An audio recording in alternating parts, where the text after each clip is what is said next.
Good evening and welcome to Michael Pepper Tech. We are live today with Aaron, also known as For the Love of Tech. How are you?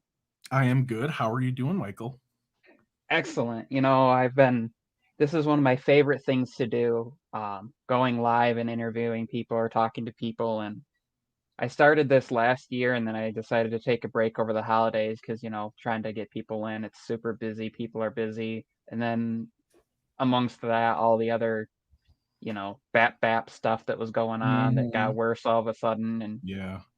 so I decided I was just going to put it on hold and Well, come thanks back for after the having me. holidays. And I guess technically you are my first guest back after the holidays because Nikias had a little bit of an issue last week. So I had to Oh, reschedule that. So okay. you are my, I I don't will know, forever be the first guest of 2021. yes. There we go.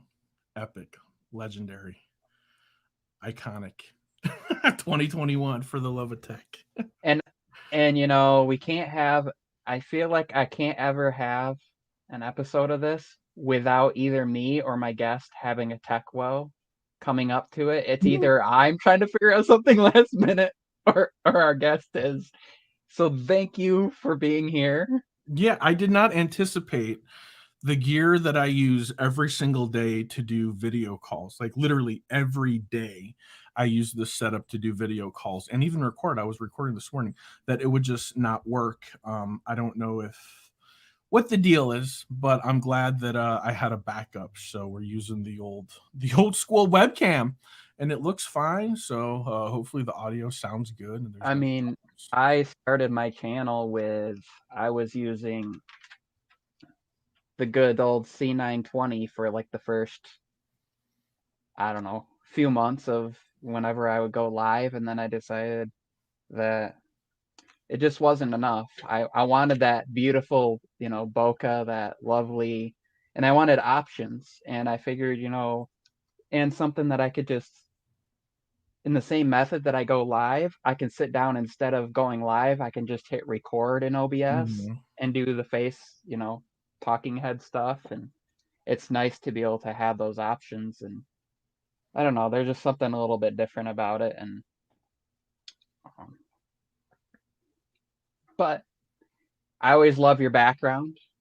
I always know it's you. Like I'm going through videos and I click and I go and I have like a playlist and I go add to watch now, watch later. And I'll be watching and all of a sudden a video pops up and I go, I know that's Aaron because of the background every time.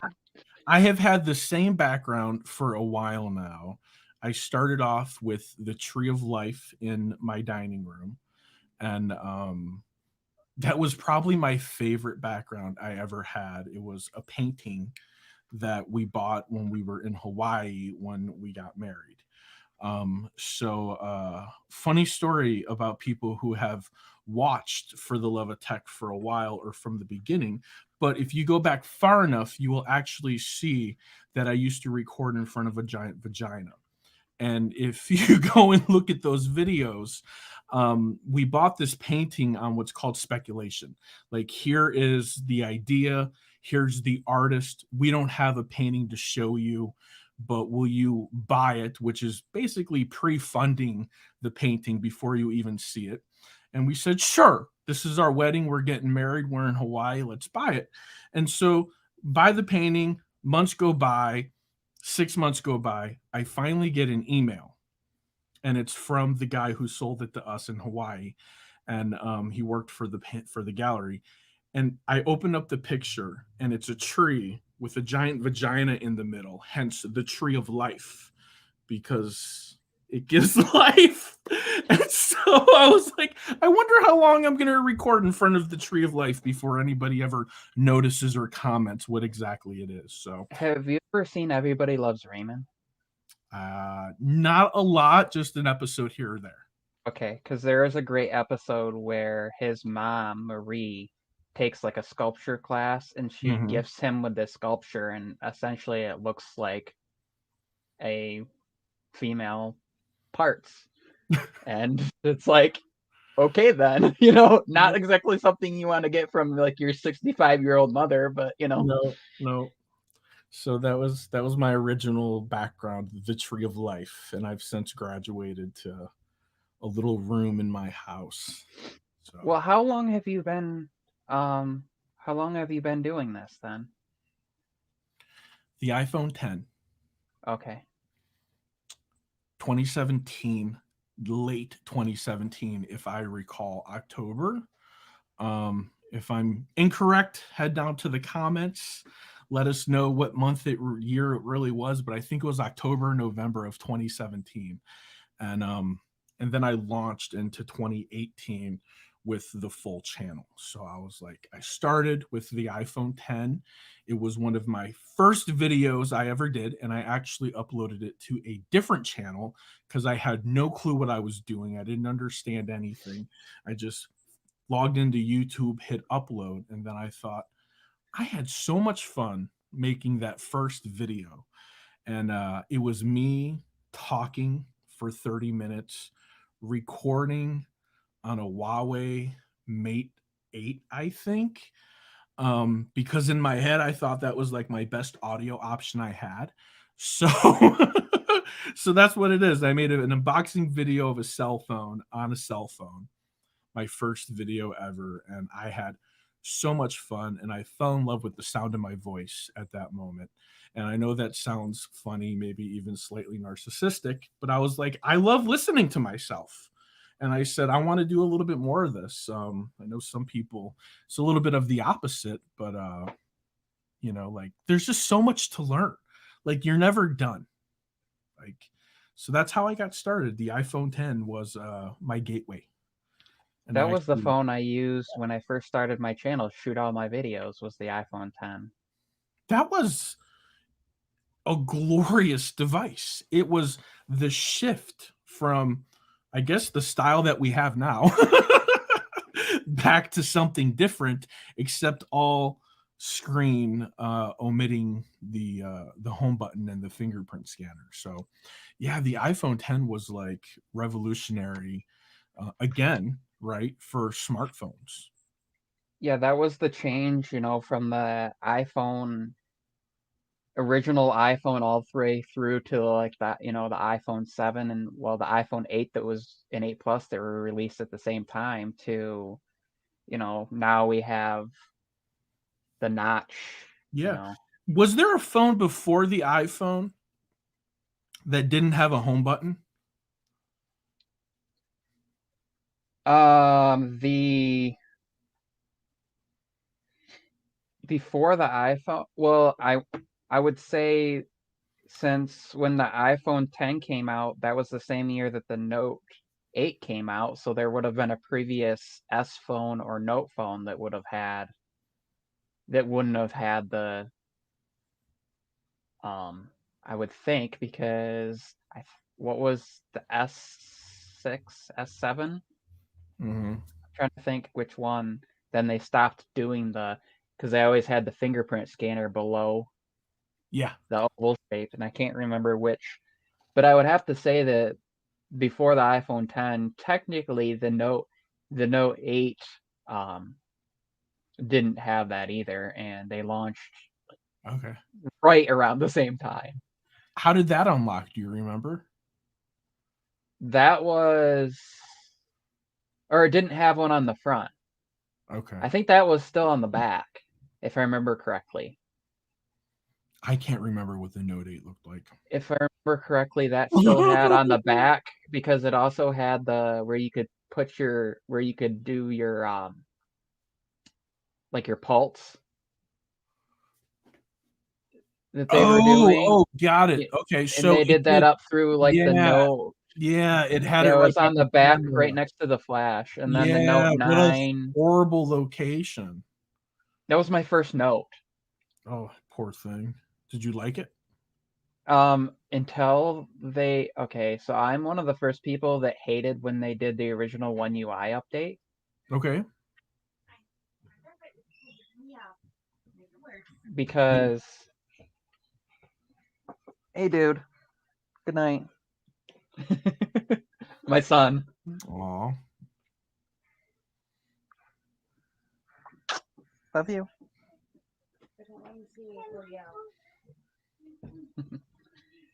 He's let's see. Today is the 4th, so on the 6th he will be 2 years, 8 months. Okay. So he Nice. every night before he goes to bed, he always has to get his hug and his kiss, and Good. that whole thing. And Is he I always talking make a sure. lot? Yeah, he talks a Yeah. lot, full sentences, and it's Yeah. crazy. I'm waiting for my niece to start just really just dig into it. Right now it's like she's kind of screams a word. Then like every once in a while she'll scream 2 words or 3 words, or she's slowly putting it together. She October, November, December, January. So she's 2 years and 3 months, I think. So 27 months. So never liked kids before I had my niece. I didn't even have her. My sister had her. So Yeah, it's one of those. I never thought I was gonna have kids. So, oh, surprise. yep. So Nice. it's good though. Okay. Um. Oh, but what was I? Oh, so yeah, the Note 8 was okay until they did. I think it was they went from, was it Tizen to, or whatever it was called, Samsung Experience, to the original One UI, and it Touch wrecked whiz. my, and it TouchWiz, yes, Yeah. and it ruined my battery life. Mm. And I was really mad about that. I was like, why did they, why did they have to mess with this? Okay, this is gonna bother me if I don't fix this. Okay, good. So I went through all that work to put that little red light back there, and I cut it out of the picture. Now it's back. There we go. Not bright enough. Not bright Otherwise, my wife's gonna like walk behind me at some point and not realize it's open or something, and or she'll turn on the light and it will. enough. Well, boom. Anyway, yeah. So other than that, I loved it. I loved the rear fingerprint scanner. It's still my favorite spot for it. Um, and they removed Pro mode for photo and video. Like there was no Pro mode when they did that update too, Really? and I don't recall. they brought it back Yeah. with the Note. It was recent. I don't think it was the 10 Plus. I think it wasn't until the 20 Ultra here. They brought it back with an update to both photo and video because they brought it back to photo, and then Yeah. they did another update and they brought it back to video. And And you would use the pro mode on your phone a lot? I would, I liked the finite adjustments, Mm-hmm. and Samsung got lucky because my first Samsung phone I had was an S3 and I liked it. But then I went and I had, I don't know how many other Android phones. I was, on prepaid plans, and so there was like all those. I mean, I had a couple LG Stylo phones. I had a couple, like the ZTE Blade Max XL or whatever it was called. I had a bunch of, the weird name phones. Mm-hmm. Probably over 100 of those over time. And then I got an iPhone 4. And then I had some other Android phones in between. And then when the iPhone 6 came out, I got that. And then when the 6S came out, I got that. And then I swapped it for the 6S Plus because I wanted the larger screen. And then my next iPhone was the 10, then the 11 Pro Max, and now I have the 12 mini. But I had, other Android phones in between there. I had the Note 8, the 9, the 10 Plus, the 20 Ultra, the S20 I had in there. Yeah. And for me, Samsung got really lucky that I just kept giving them chances because it was like the Note 8 comes out, great battery life, at least for me, Mm-hmm. great experience. Cameras were a little, that was why I was still carrying an iPhone. Mm-hmm. Was like my thing was I could go solely Android if I could get a device that the cameras were good enough as far as like photo and video for me.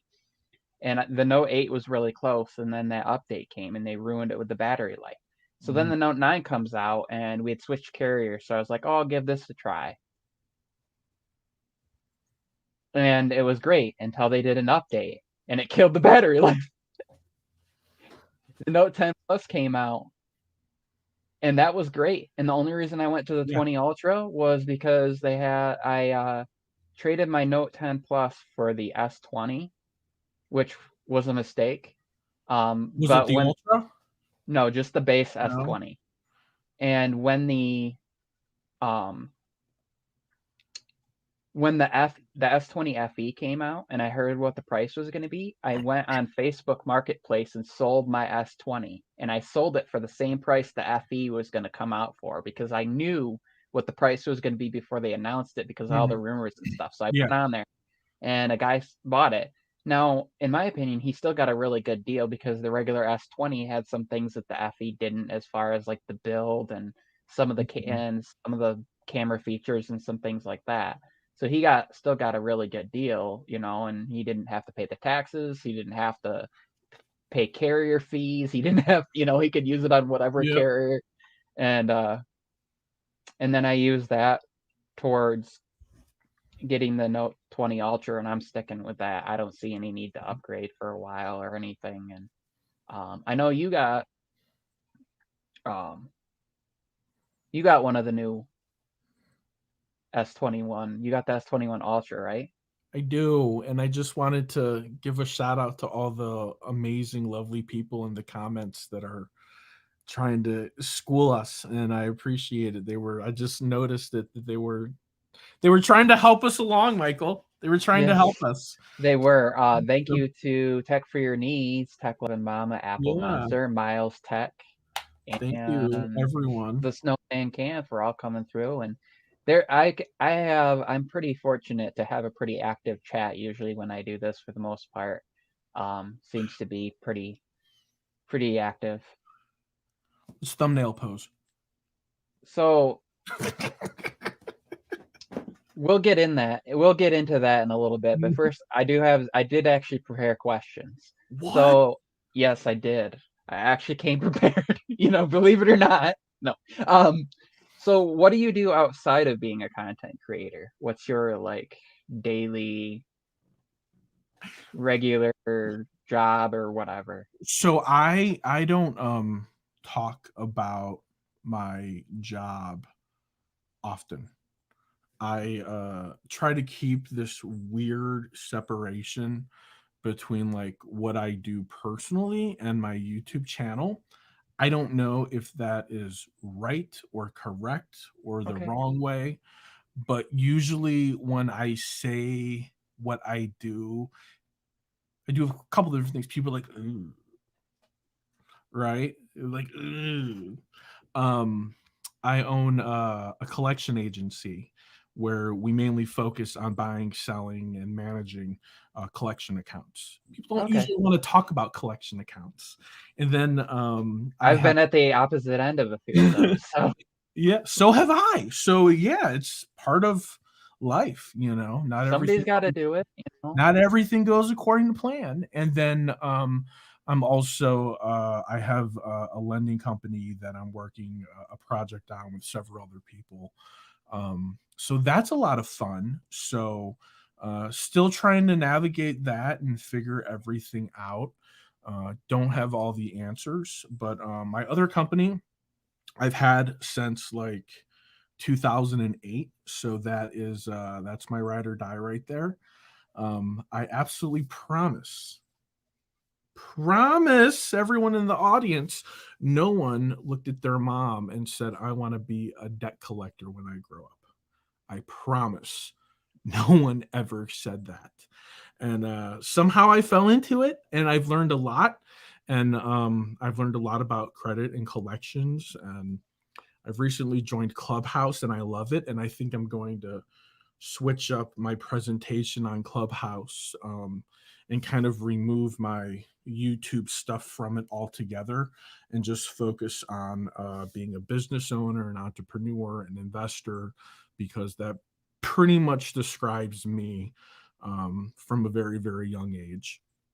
I found out that I work really well working for myself, and I'm really good managing money and getting other people's money in my pocket. So, but we don't do any collections out of our office or anything. We're just investors. So I used to, that's how I started off. So don't get me wrong. I've got a big appreciation for the guys and gals working the phones, but we mainly just buy debt portfolios, invest, manage, and do all that stuff on the back end. So that's what I do. I've worked some pretty good ones though. Last one was actually a guy. He was an attorney, Mm-hmm.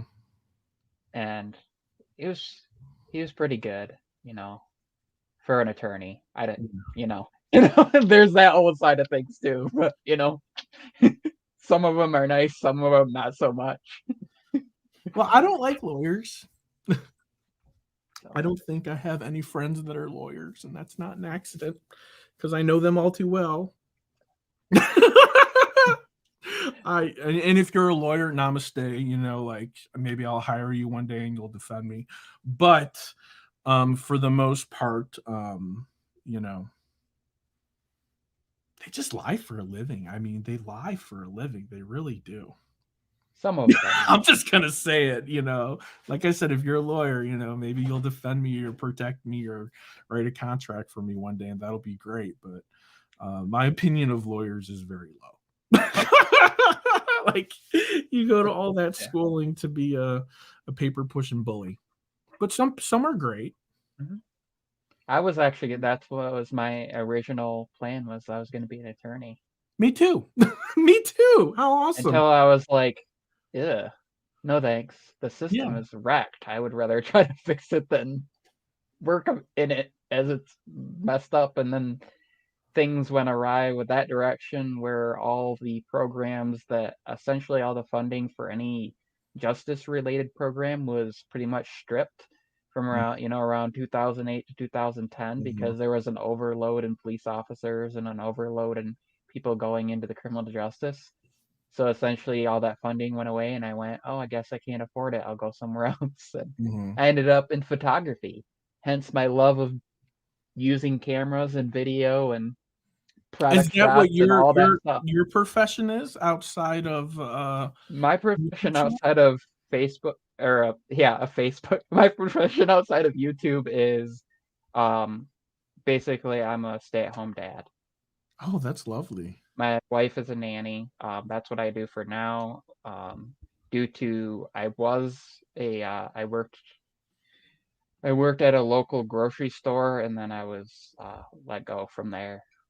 So now I stay home for now, and working on my channel, working on hopefully trying to make money from that someday, and trying to figure out other things and pursuing work from home career stuff. And I'm really hoping once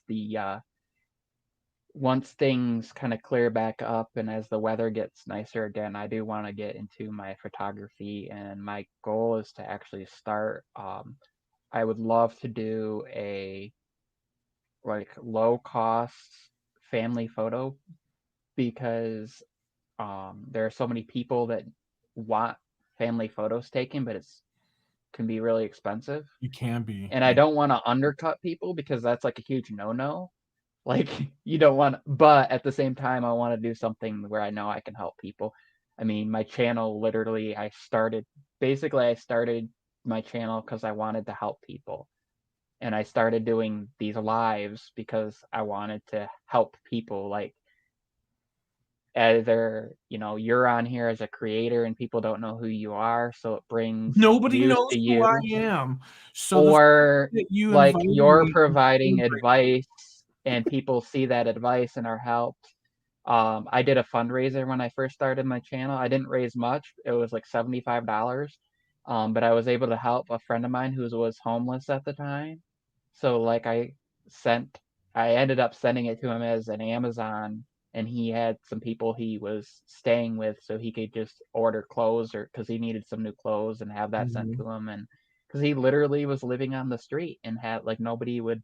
Fortunately, he's found some friends that he could stay with now, but like my thing was, if I can do that and I can get a voice, yeah, it's kind of weird asking random strangers like that don't know me and I first started, but people did, and I Yeah. still interact with those people, and like he's one of my best friends, and so that like whole connection with this is awesome, and I think um that's like the should be our intent with this is to help people, you know, to inform correctly, to Yeah. motivate, to inspire, to, you know, educate, whatever have you.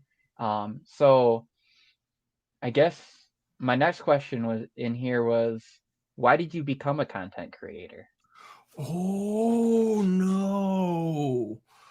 No. Do I have to honestly answer that question? So I just told this story to somebody the other day. Um, and I don't think who did I tell it to?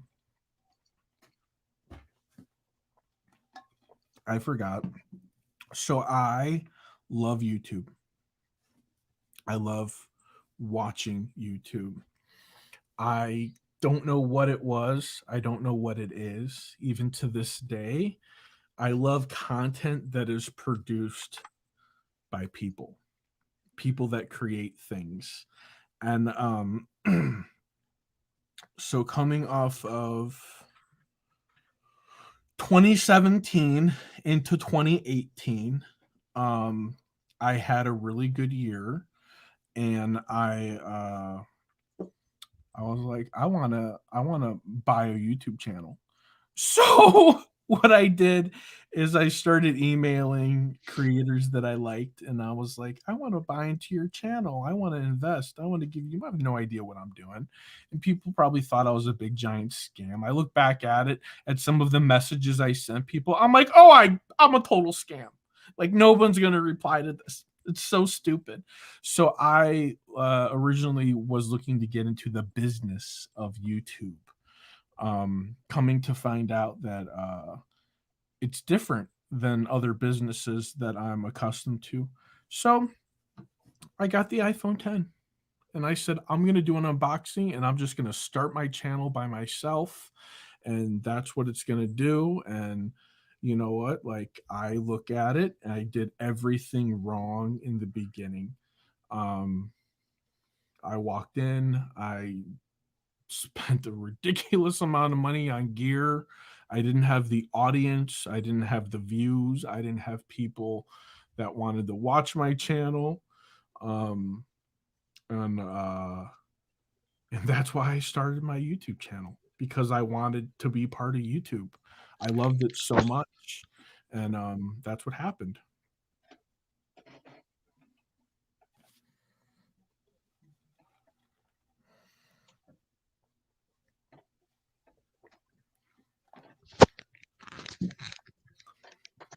You're the only one that could see it, Michael. I know it's that attention to detail. I'm like, what is going on No one behind else me? could see it but you.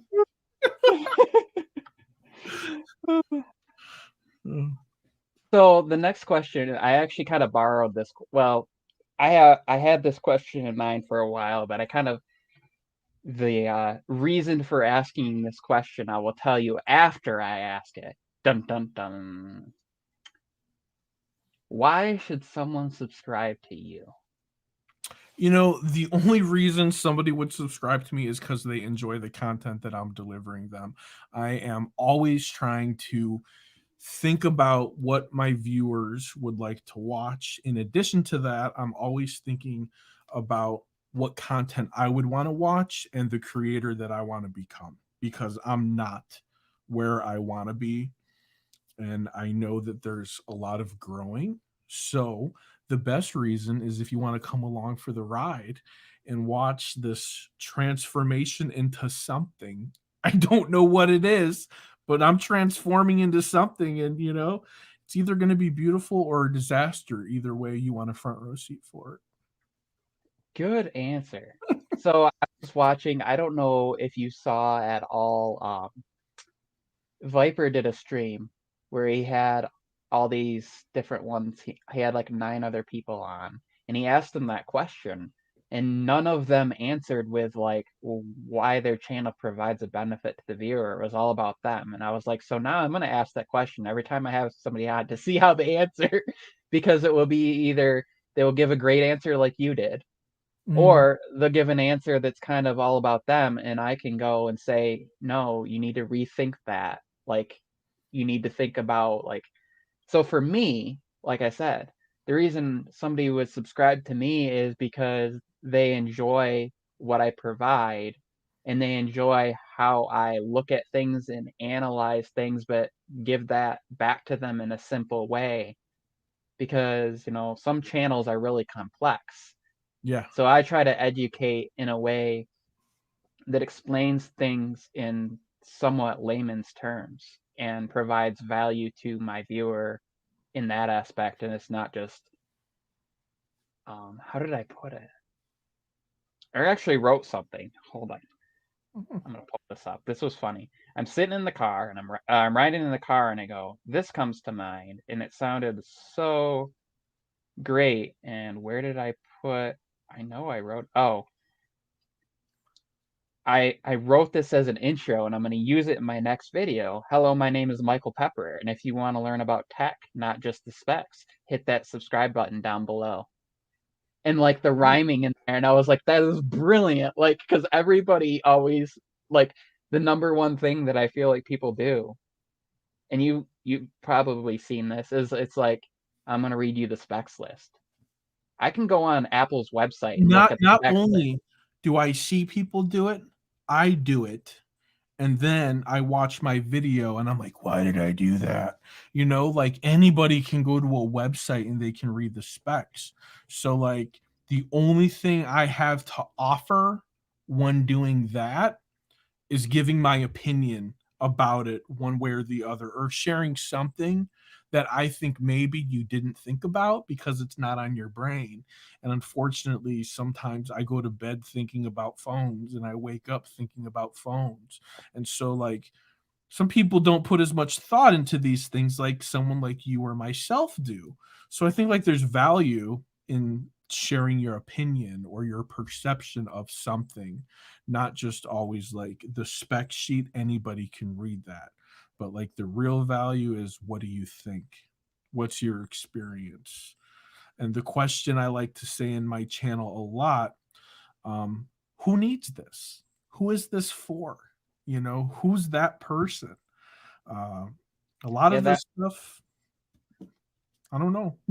that was a thing that was triggered in my brain when I bought my Razor Blade 15. I was like, I'm gonna do a video on it, but it's not really gonna be exactly. It's gonna give the specs. Like I talked about the size of the display and the refresh rate, and I showed the ports, and I talked about the processor and stuff. But then I kind of went into well, who's this for? Like, it's for it's for the person who wants to game. It's for the person who needs to do some photo editing, some video editing. It's for the person who needs that in portability. It's for the person who, like, maybe they like the 16-inch MacBook, but they want a Windows machine. Is it And portable? that's the idea, it's a laptop. So like that was the whole thing, was like, who is this for? Because a lot of times people read the specs, they talk about the device, but they don't say, and they talk about who they are and what they use it for, but that doesn't really answer a question, Yeah. because it doesn't really say, okay, great, it's for you. You're a content creator, or you're a videographer, or a photo editor, or whatever. But that's like one thing, but you're not telling me who all it's for. And that's a Mhm. thing that kicked into my head, was like, when people do this coverage, like, tell me who it's for. Like, you're reviewing something that's a tool. Tell me whose hands that tool should be in. Hmm, You know, is it I a like that. is that device a plunger? So it's for a plumber? Is it a hammer? So it's for a builder? Is it an axe? So it's for somebody who cuts down trees? Like, what is that tool for? And Mhm. that's like a mindset that can. So that's, I don't know. It's been something that's stuck in my mind, and so every time I go to do a video, I'm always thinking about like, okay, what can I throw in there that nobody else is answering in question? Like, Hmm. what do I see and sometimes it's what do I see in other people's videos in their comments asking questions about that nobody answers because I can do a video on that. And I've Hmm. done that before. Like literally I've come up with an idea because it was like every video somebody was asking that. Hmm. So I went and did a video and like it's like 80% of my channel views are from that one video because it's constantly because still nobody else has done a video on it. So anytime somebody searches something close to that, 80% is pretty high. yeah. That's So awesome. I mean that's kind of bad in one way that that's from one video, considering I've done like 120 videos to have 80% from one video is Hey, but it's an evergreen video. It's staying yeah. fresh. It's not going stale. It's providing value. Either that or it's what I call a triggering video, which is a video designed to trigger people to watch and then leave comments. I make those too.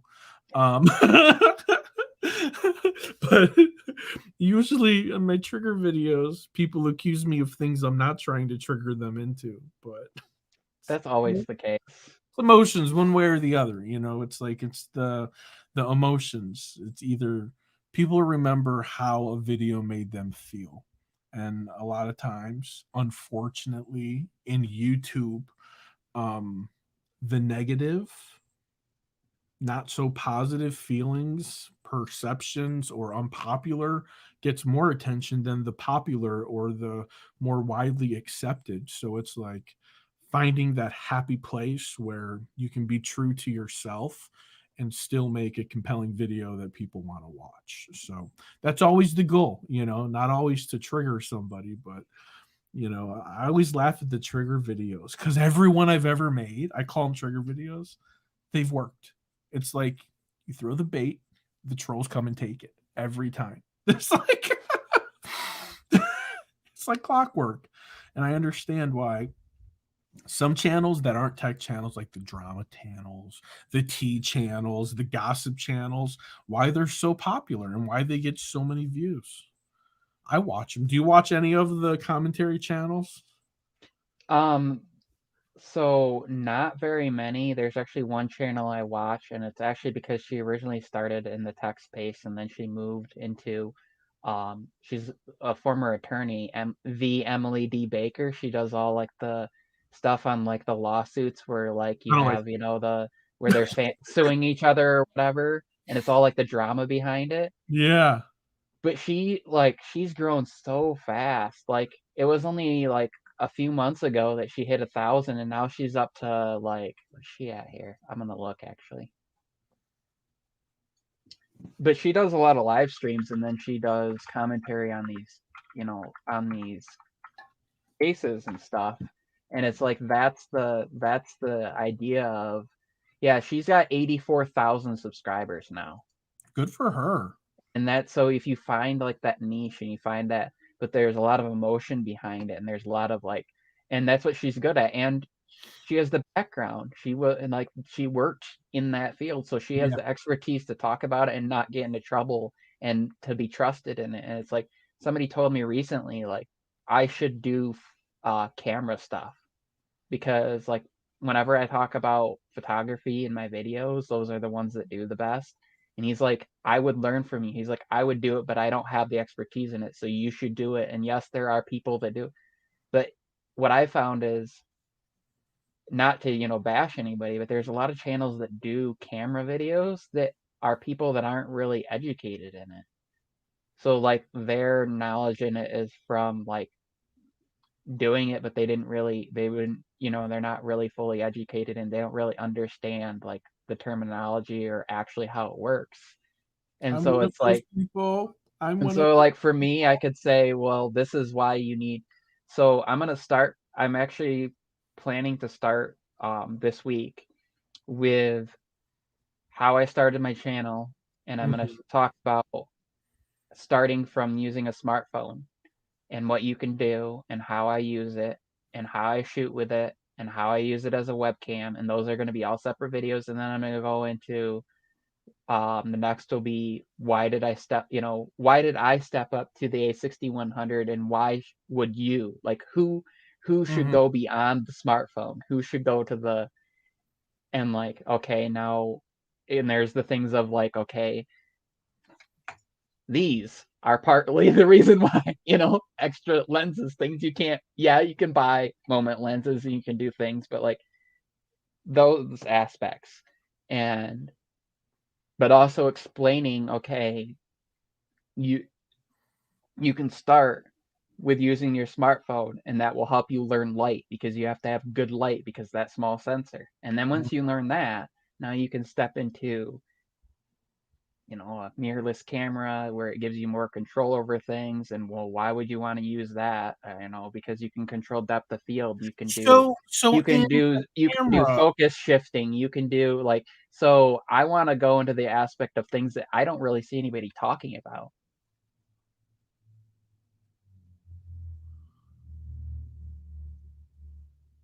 I was waiting for you to ask if I was frozen, Michael. You didn't. I just heard like a I was like a waiting. bass. I was waiting for you to ask. I was probably breathing. I was waiting to say, "Are you frozen?" I'd be like, "No." So on the mirrorless cameras, maybe you can educate me. Is it? Can I ask you a question? Is that appropriate? Yeah. So my first introduction, right, was this Sony A6500, this little guy, and I didn't like it because it had a 20-minute recording time in 4K and the battery wasn't great, and I have a lot of things to say. And then I don't know if that was mirrorless. I think that was digital. And then my A7R3 is totally a digital camera. It's not mirrorless, or it doesn't have a mirror. Where does this mirror come in? What's the deal with this mirror? I don't know. Like, some have a mirror, others don't.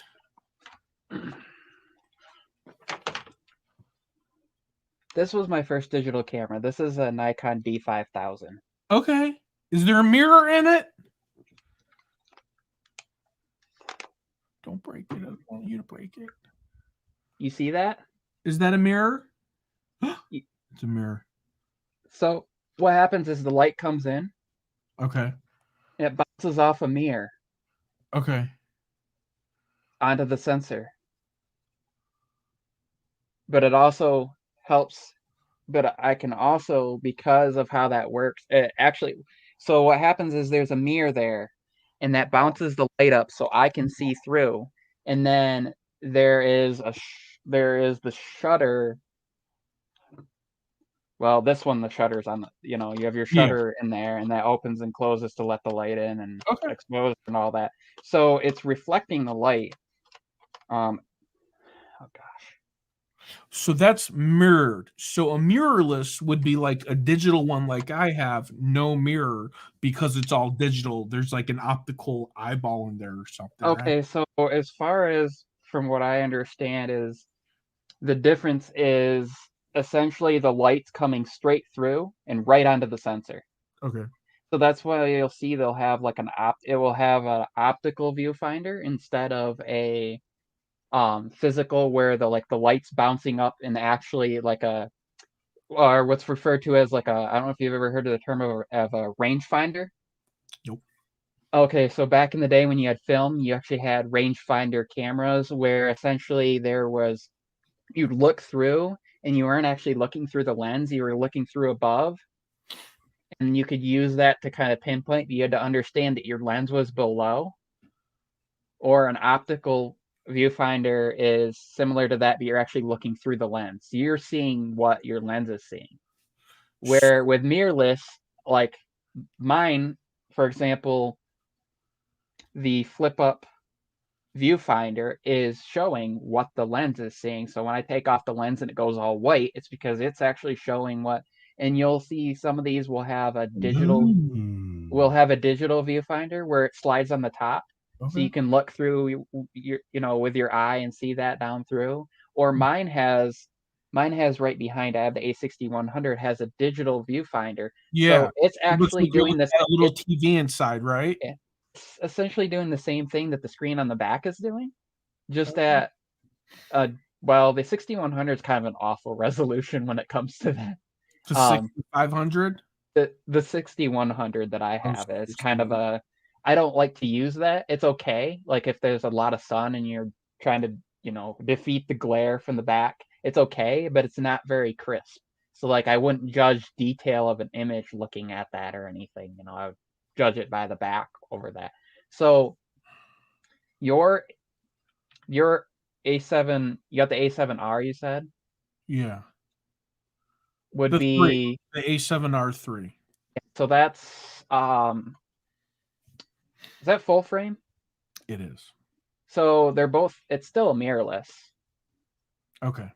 It's just instead of this is a micro four thirds, so Can you the have sensor side. mirrorless and not be digital, or no? Then it would be a mirror. Okay, got it. Okay, I think I got it. I think I got it. If it's not digital, it would be film. They're all digital now. They're all digital. So I had gotten this little guy because I needed to make a shoot, a little video, and I'm like, I need something more portable. And it was a big rage when it first came out. ZV1, the Sony ZV1, because it was like the first time Sony was giving us the little flip out screen. So like everyone was like, ah, we can vlog. And that's true. We can vlog. But the color on this thing has legit been blowing my mind. And I'm not kidding. Like, I get that the little guy has limitations, but if I have to go off into the world and travel and vlog and I have limited equipment, I would feel so confident in taking this and doing everything on this camera. That's how impressed I am with it. Um, I love my A7R3. I love my lenses. I love my whole setup. I love it even more when it works because everyone watching at home, I had some camera issues coming into this. So I'm on a webcam right now, but it's working and it looks good. But there's a big difference in the colors, I can tell. But this thing has just blown my mind away. So I've been considering a new Sony full frame for the studio for all of us, but I need to close another deal. So the other thing I didn't tell anybody about this. I'm very happy. It's not like a business, so to say, but I did a fundraiser, a drag show where we live streamed a drag event. It was epic. It was amazing. It was a house competition. They raised like I think $16,000, all done remotely, for a phenomenal cause. And I was basically the production guy in charge of putting it on. So that led me to some really cool things, which led me to doing some commercial videos, which I've recently started doing, which is like fulfilling the creator part of me and then fulfilling the part of me that likes to make a lot of money. So it was like a good place in between. So I need another deal. I need another job. After I make money there, I will treat myself to a new camera. This is what I've told myself. So my plan is to treat myself to a new camera. But this is phenomenal. If anyone is like, I got $1,000 and I want something amazing, I would tell anybody to get this. It's blown my mind away at how good the colors are on it. So I got the ZV1 and I Do had some you issues. love it? And I had some issues. Results may vary. Yes. So I had issues with using it to stream. Like it wouldn't, like, no matter how the way I did it, the battery wouldn't stay charged and it would die on me. Did you leave it plugged in? Yes. I've never tried, so that's why I'm asking. So I returned it, and I was that's when I ended up, I had it for one day because of Yeah. that, and that's when I ended up with the 6100. I'm so glad I did because I ended up getting the 6100 body, two lenses for less than the ZV1 was, and then I was so blessed that Ken, the original Dobo, sent Hey, me that's my buddy that I do my commercial videos with. He worked with me on the drag show. the Aw. Sigma 31.4. And so and I love this lens. It's just I need to figure out where to mount my camera just right because you have to be like 5 feet away to be able to use that, and it's beautiful. It lets in a lot of light. The focus on that thing is so much better than the what am I using, the 16 to 50 that I'm using Mhm. now and stuff. Um, but it's like I was so blessed by that. He put up something on Twitter like, "Hey, is if anybody's interested and hasn't gotten anything from me before, send me a DM." And I was like, "I'll Yeah, use it. he's a I got an emo camera. I'll use the hell out of that thing." And I love using it outside. It's yeah. it's brilliant. And there's just something about it. And oh, that's fun. Yeah, he actually helped me set up the arrange the new lighting in my studio. He's a really good guy. He literally drove in from where he lives, which is not around the corner, to come do this charity drag show with me. And how amazing is that? It was the first time I met him, and he just dedicated and gave his whole day to this event. And man, I couldn't have pulled it off without him and another creator. So I had two creators that came together, and we just put on this phenomenal show. It was, I don't talk about it much, but it was really special for me that he came and did that, because we never met. We streamed before, and we would interact on Twitter, but we never met in person. So he's a phenomenal human being. He's So so go funny subscribe to too. my channel. Go subscribe to Ken's channel. He's a really so big.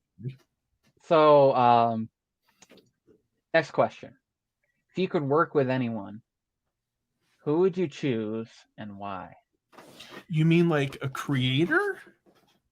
That or anybody. Just anybody, if you wanted to have somebody on your channel, they don't necessarily have to be a creator. They could be some famous person. They could be anybody. Just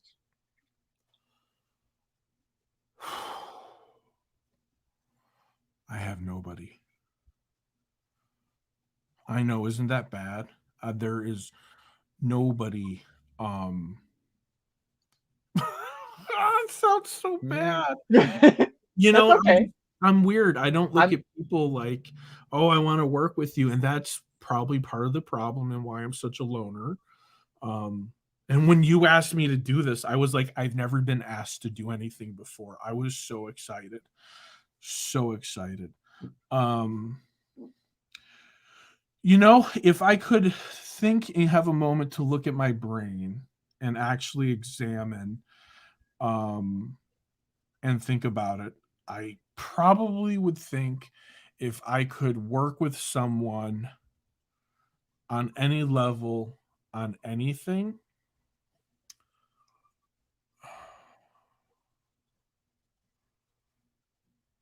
Oh, I don't know. Can I keep thinking about it? sure. We'll go on to some other questions, and Do you have another if it, question? I have like 7 other questions here, I think, or I'm 8. not scared. I'm not. I'll answer all of them if I have an So, answer. But so, that one really made me think. Thank you. Thank oh, you for the question. yeah, I was gonna say, that's what some people like. I always try to bring questions that make people think, and some of these questions are questions that I ask everybody, and some of these are new. I always try to have questions that are specific because I studied you before I had you on here. Like I have to know because a good interviewer has to know the person they have to know the person they're going to interview before they ask them questions, I or how did do they not know what to study ask? you, but I knew who you were, and I've watched several of your videos, and we're Twitter friends. So, Yes. or at least you show up in my feed enough that I think we're friends. So, what's something you've discovered as a creator that you didn't realize before? And I would say something positive and something negative, or something good and something bad, as in like maybe lessons or, that type of thing.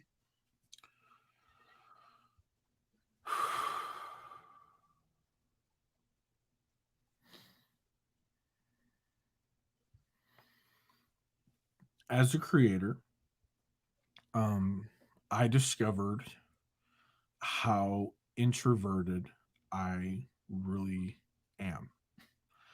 And by engaging in making videos and other people within the community or even within YouTube, I've had to kind of push myself to get outside of my comfort zone, and become more open to people, even though I still have a problem with it. So I think, if anything that I could say, it what I've discovered through being a creator is how much work there's left to do on me, despite of like how perfect and amazing I think I am, because I have a high opinion of myself. And I know that sounds really bad, but I do love the person I am. And it wasn't always like that, right? I didn't always, wasn't always happy with Aron. So that's one thing that I think being a creator consistently reminds me is that there's more work to do. There's more things to learn.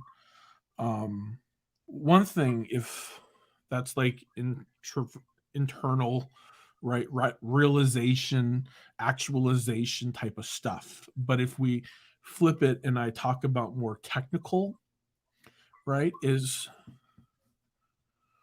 and I didn't come up with this, but I want to share it so that way maybe I see other people with, like I see like Tech Love and Mama in there. We've got a Tech Boner, which sounds very interesting, and then the Big John Tech reviews and all that stuff.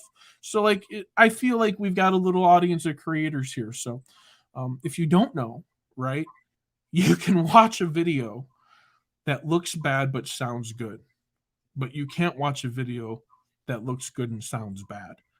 And if I could do anything and go back, I would focus more on my audio and less on my video.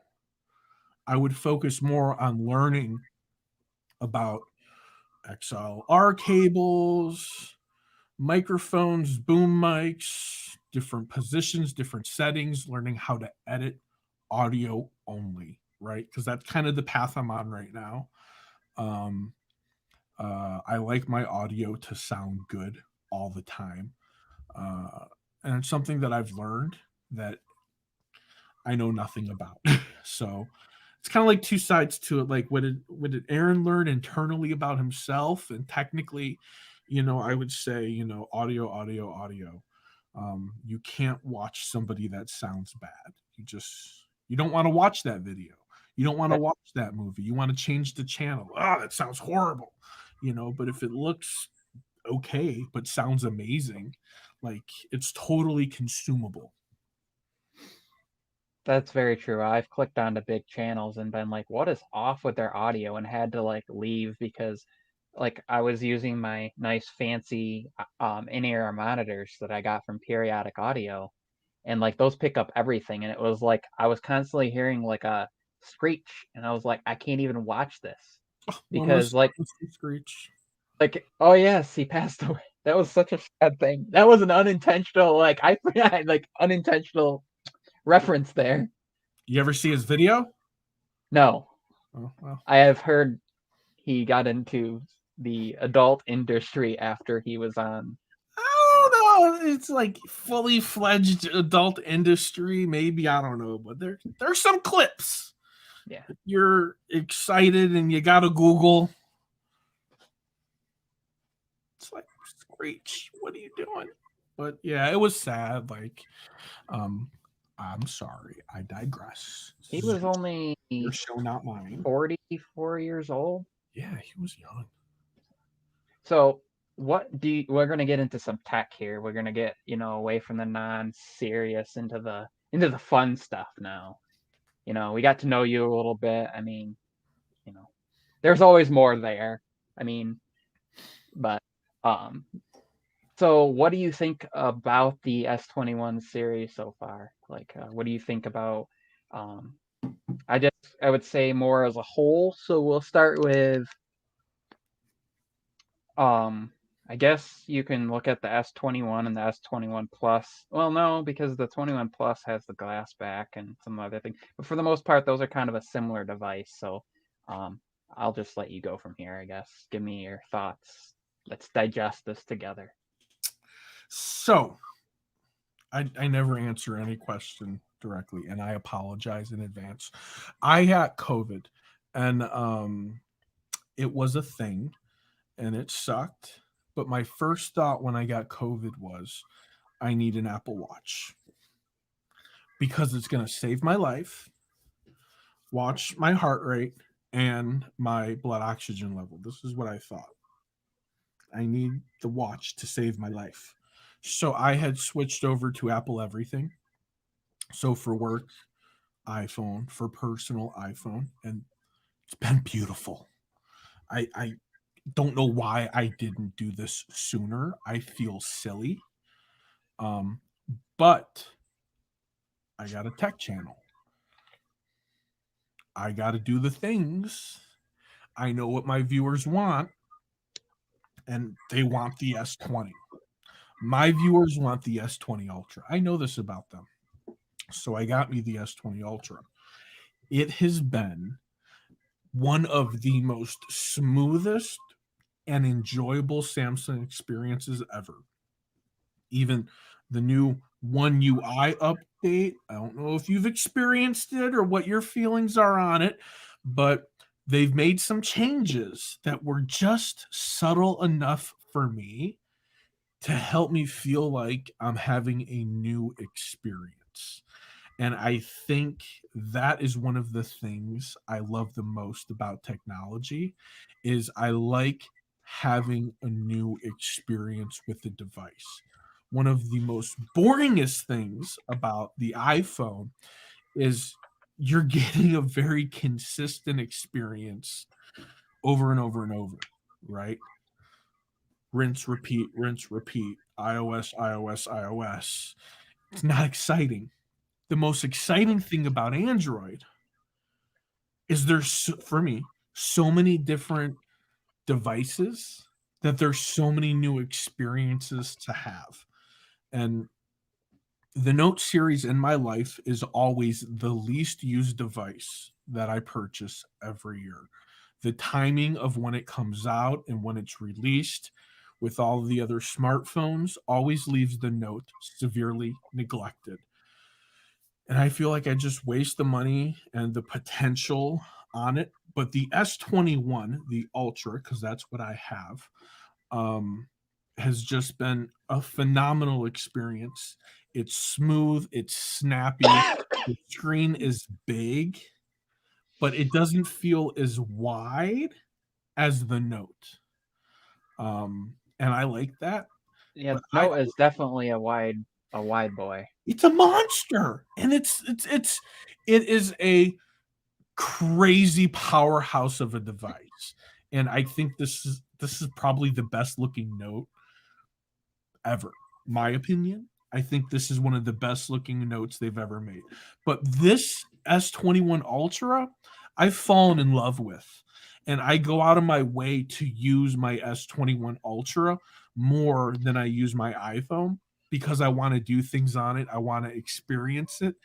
The only thing that I wish it had, and this has nothing to do with the phone, but I would use this device a lot more if they came out with an Android Clubhouse app because I'd probably listen to about 3 to 4 hours of Clubhouse every day, listening to it. Um, and I love I Clubhouse. think they're working on that next. I mean, they only have 9 people on their team, so they probably went, "Oh, I can develop an iOS app and hit all the iPhones now and know it's gonna work great and know that like I only have to and as far as like audio is gonna be good. Yeah, Where if I develop like an Android app, I gotta make you don't sure know. that it Yeah, works, supports like basically the base of everything and hope that it works and hope that there's no crashes and hope that it supports all the hardware variables and see, there you go. And that is the big thing. That's why iOS apps are always better than Android apps because Android, an app is made for this is so big, right? so Think of all the I Android phones it has to work on. I went away completely away from like the Apple ecosystem for a few months and I Yeah. was using Windows and I was using my Note and I have a Tab S7 Plus And this beautiful thing, which I love, the TicWatch Pro 3 GPS, like I love this thing. The battery life on it's insane, like 3 to 4 days, like Yeah. including like I wore it yesterday and last night and like today, and I have 71% battery, and that was like doing sleep tracking, and like it checks my pulse on the hour every hour, and I'm like I can do the oxygen check and all that stuff, and it's brilliant. I love it. I love, I don't have to worry about like, oh, I have to use a specific brand phone for it to work, right? Like you buy a Samsung Galaxy watch and it's like it works with all Android devices, but it works best with Samsung. You buy an Apple Watch, it only works with an iPhone. This tends to work with pretty much. I mean, I could use it with my iPhone, but there's limitations because Apple Yeah. doesn't like let you respond to Yeah. messages or answer phone calls unless it's their watch, which is weird. But so the update, I'm still waiting for the One UI 3.1 update on my Note because What I got carrier are you on? T-Mobile. T-Mobile? I got the 3.1 update on my Tab S7 Plus, but that's a Wi-Fi only model. Okay.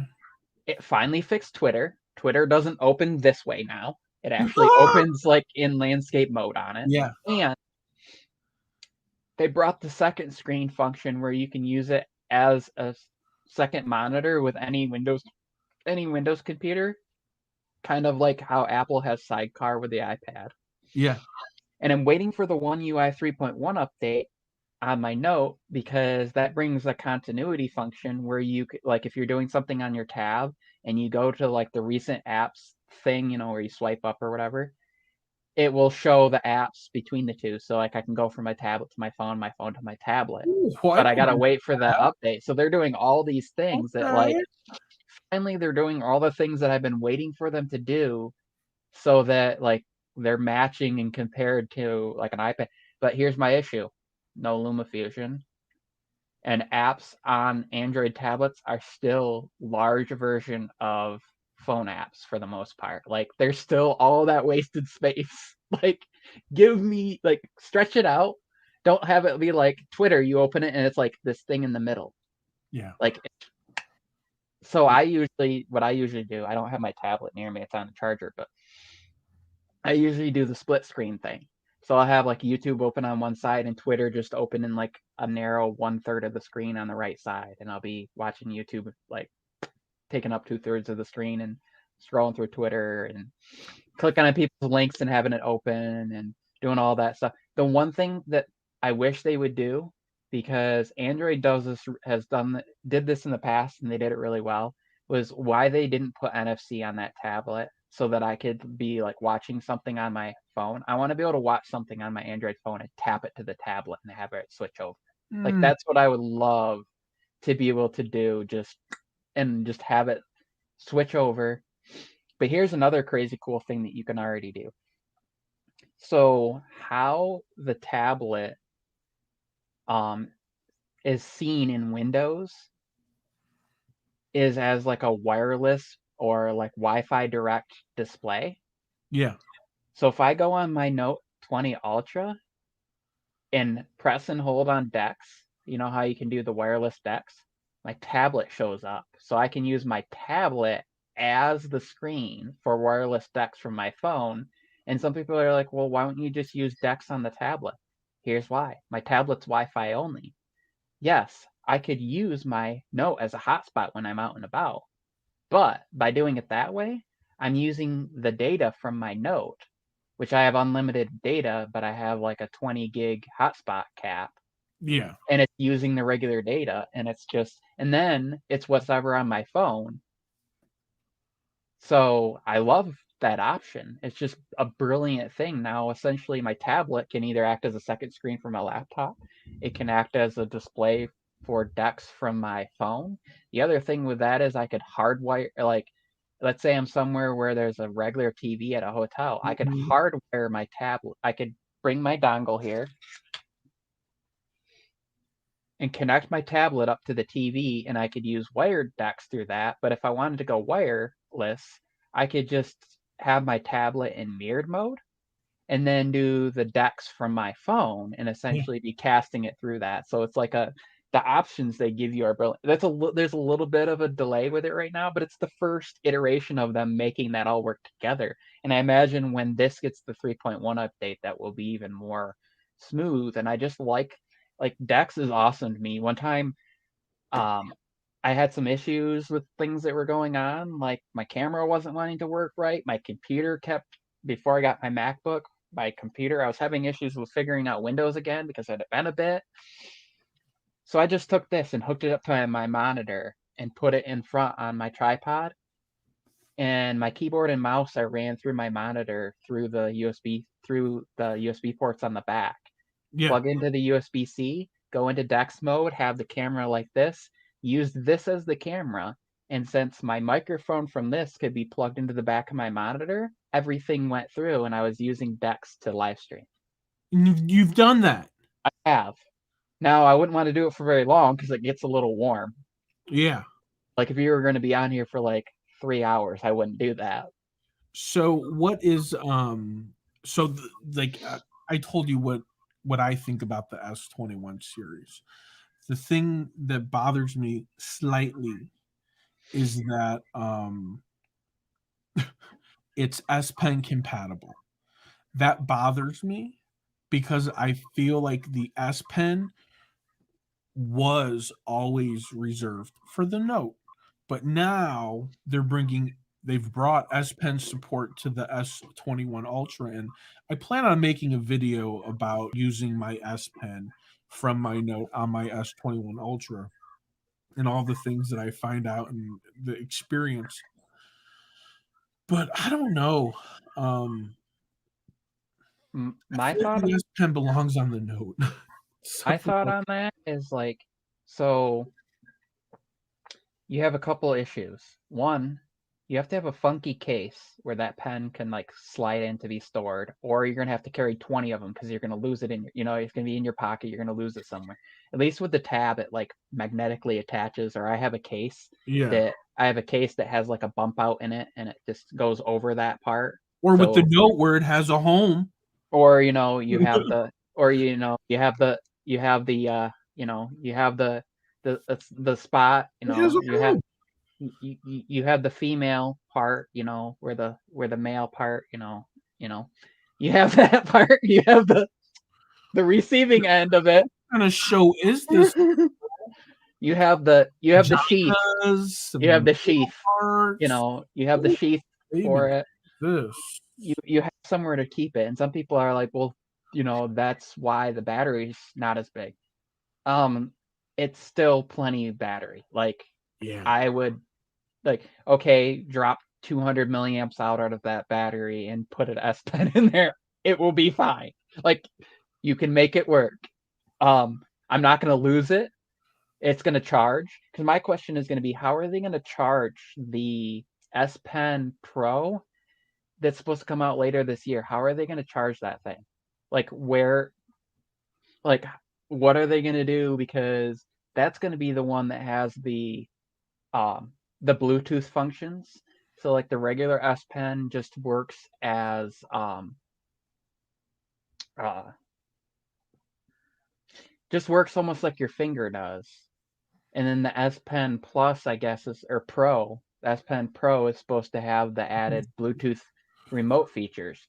How are you going to charge the thing though? Like, are you going to have an adapter? You Is it got going to to put be? it in your Note. Are they going to pull the? Are they going to pull the thing that they mocked Oh my Apple for, and you're god. going to have to plug it into the USB-C port to charge? Like you remember the original Apple Pencil that was the lollipop handle style? What are the leaks saying? I haven't seen anything about that, like charging wise. Like, what are they going to do? How is it going to work? Like, I and I have a theory about the reason why they did this. I think they're testing to see how many people will buy an S Pen separately for a device to use it. Because my theory is the next is not this year, maybe not even next year. I think we're going to see a Note this year, and I think we're going to see a Note probably again next year, unless they make rapid progress. But I think their goal is to have the S Pen on the fold, but they need to get that material stable enough. So they're testing to see how many people will buy one as if it's not included and use it separate, because obviously the Fold, they won't be able to put it in there because that would, because of how they, I mean, the size of the battery in the Fold really isn't that big if you think about it. It's two separate cells, so it's not like they can take out space to put a pen in there. So I think that's going to be the. So I think they're testing things. They're pulling an Apple. You know, Apple used to do that where they would put things in like the iPod Touch before they did it in the iPhone, and now they do things like in the iPad sometimes or in the iPhone before they do it in other device. Like they're always there's always this test device, and Oh yeah, it looks like it's going to be a lot more beefier. I This feel new like S Pen that's yeah, for because $40. it's supposed to be like the size of, it's supposed to be like the Tab S Pen is, where it's Yeah, huge. It's like a yeah. size of a It'll regular pen. offer. They're offering a case and S Pen bundle for $70. So I guess the case that bundles with it will hold the actual S Pen in a little home, like in the somewhere.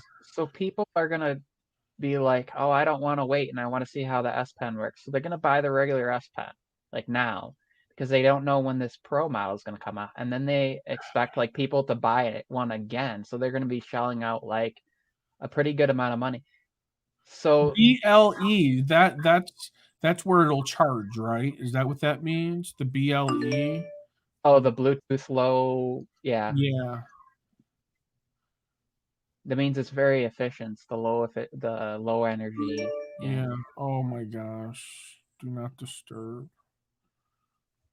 So that will be interesting to see where this goes. And I don't know. I have a feeling that they're gonna find out that people would rather just have it like included in the phone and not have to worry about losing it as easily. Like I would rather have Yeah, it, maybe and for I would rather. confusion. Okay, so I would rather have it and not need it Yeah, than not have it in here, and then the times that I do need it, because I love doing this. I love the fact that I like, my wife's like, oh, don't forget to get something, so I pop it open and I write on the screen, and yeah, then I put it in there and it's now in my notes and it's just there, and I can hit the I'll hit the like oh, what's it called, where it like pins it to the lock screen. So when I get, every time I'm looking at my lock screen, it's there. I can't miss it. Like that's been a huge advantage. Or like we're walking through the store and she comes up with something to add to the list. Just yeah.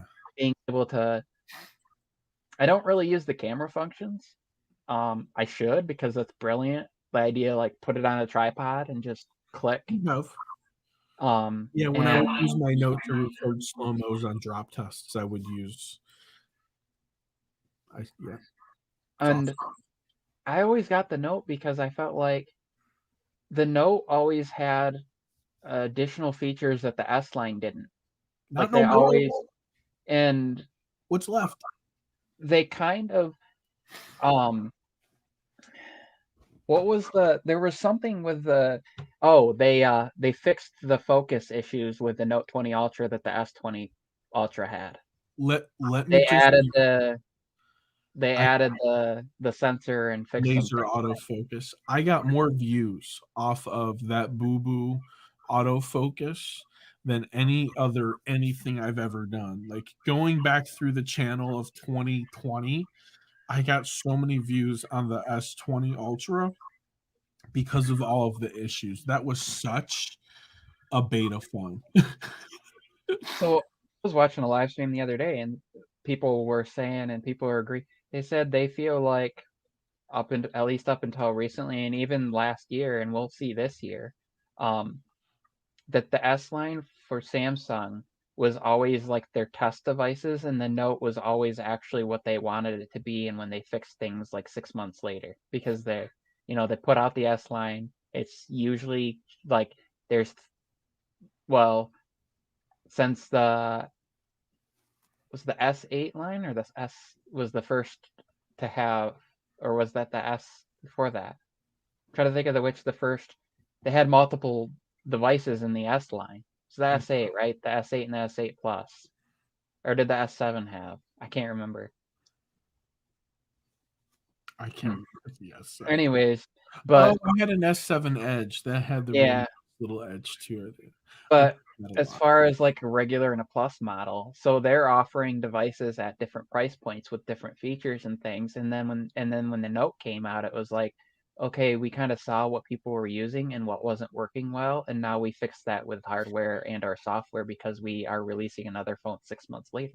It's kind of like a sneaky way of like, because they can't really go, we're going to release an S device and then we're going to release another S device 6 months later because people that bought the previous one would be mad. So we're gonna release an improved version of it. We're gonna slide a pen in there and call it the Note. It's kind of like their sneaky way of, and then they did the FE, which was kind of their way of fixing things because they couldn't wait for the next S line and they couldn't wait for the next Note, so they kind of snuck it in there and they were like, we need an S line device. So I feel like that there is some truth in it, What and there's Genius nothing bad does about it. is phenomenal. Like there's nothing bad about it. No. Like to do that, like technology is changing so rapidly that they can't wait because then the problem is another company comes out with something and they're like, oh, we're going to lose sales because we waited and that company took advantage of it because they Mhm. released their device after ours and stuff. And it's like, especially in the Android side, because there's, all these companies. And so it's like Samsung is the kitchen sink. I think that's why people got annoyed this year with the S21 was because they removed MST, they removed the SD card, they removed some of these things, and people were like, No. Samsung always gives us everything. Like they literally, like if you walked into a Chinese buffet, right? It was like if you took everything and just swiped your arm from one end to the other into a tray and walked away to eat it. And this year, it was like if you went in there and your favorite ice cream was gone and like they took away your fork, they took away your chopsticks and you had to use a fork or something. Like that was like their like people were mad because there was this precedent that was set. Mhm.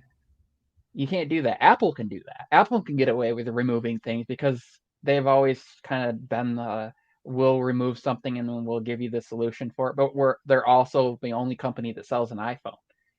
If Samsung takes away something and you're mad about it, you can just go to another Android manufacturer that provides the same processor, probably the same screen, basically the same device, but still gives you some of the features you want. If you are on Apple and you want an iOS device for all of the many reasons, Apple's only competition is itself.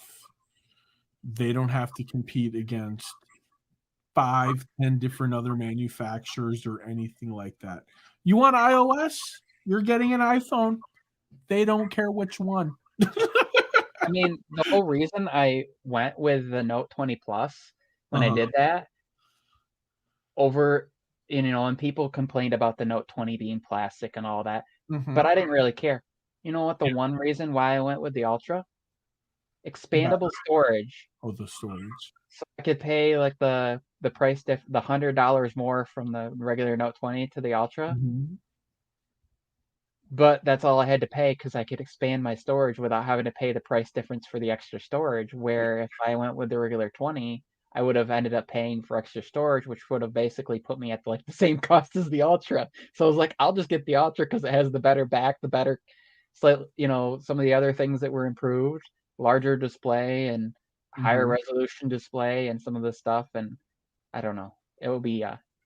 So my next question on here is, what has been your least favorite piece of tech?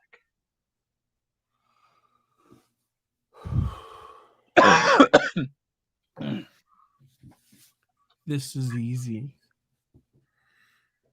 I got this answer. DJI Ronin.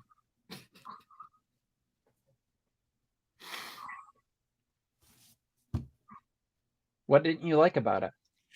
It is so heavy and so expensive, um, that it's like, for myself, I don't have the upper body strength at this time in my life because I'm great on the keyboard. I can be on, but it's so heavy that it was expensive, so I felt that I had to somehow use it. It was not compatible out the box with all of the cameras and features despite the fact that they told everybody it was like coming soon. And it was just expensive and heavy. And I have despised that piece of technology. It's right there in its box. The only good thing about it is it came with a big, chunky, fast USB-C charger that I use for all sorts of other things. But it's complicated to calibrate. It's not easy to calibrate. It is not enjoyable to use, even though the product it delivers is good and smooth and it will help you get the shot. But it's big, it's clunky, it's heavy. The newer ones that they've come out with are way better. But for right now, my piece of tech, my least favorite, is the DJI Ronin, the first one. So um, hopefully, I know that they've gotten better because I've done things with Ken and he's brought in his Ronin S, and it's phenomenal. It's lightweight and it's way easier to calibrate and balance. So So then, your most favorite.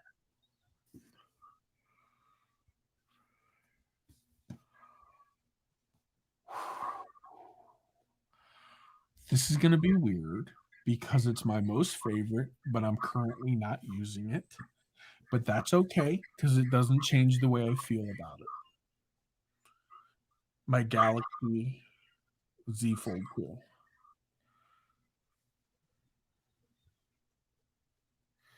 It's an amazing device.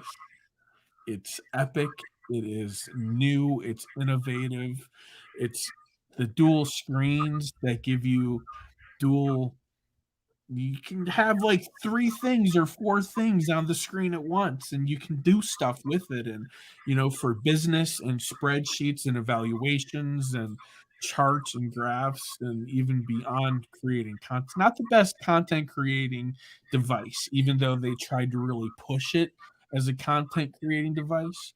Um, it is it's pretty awesome just as it being a smartphone, a device. It's a companion is what it is.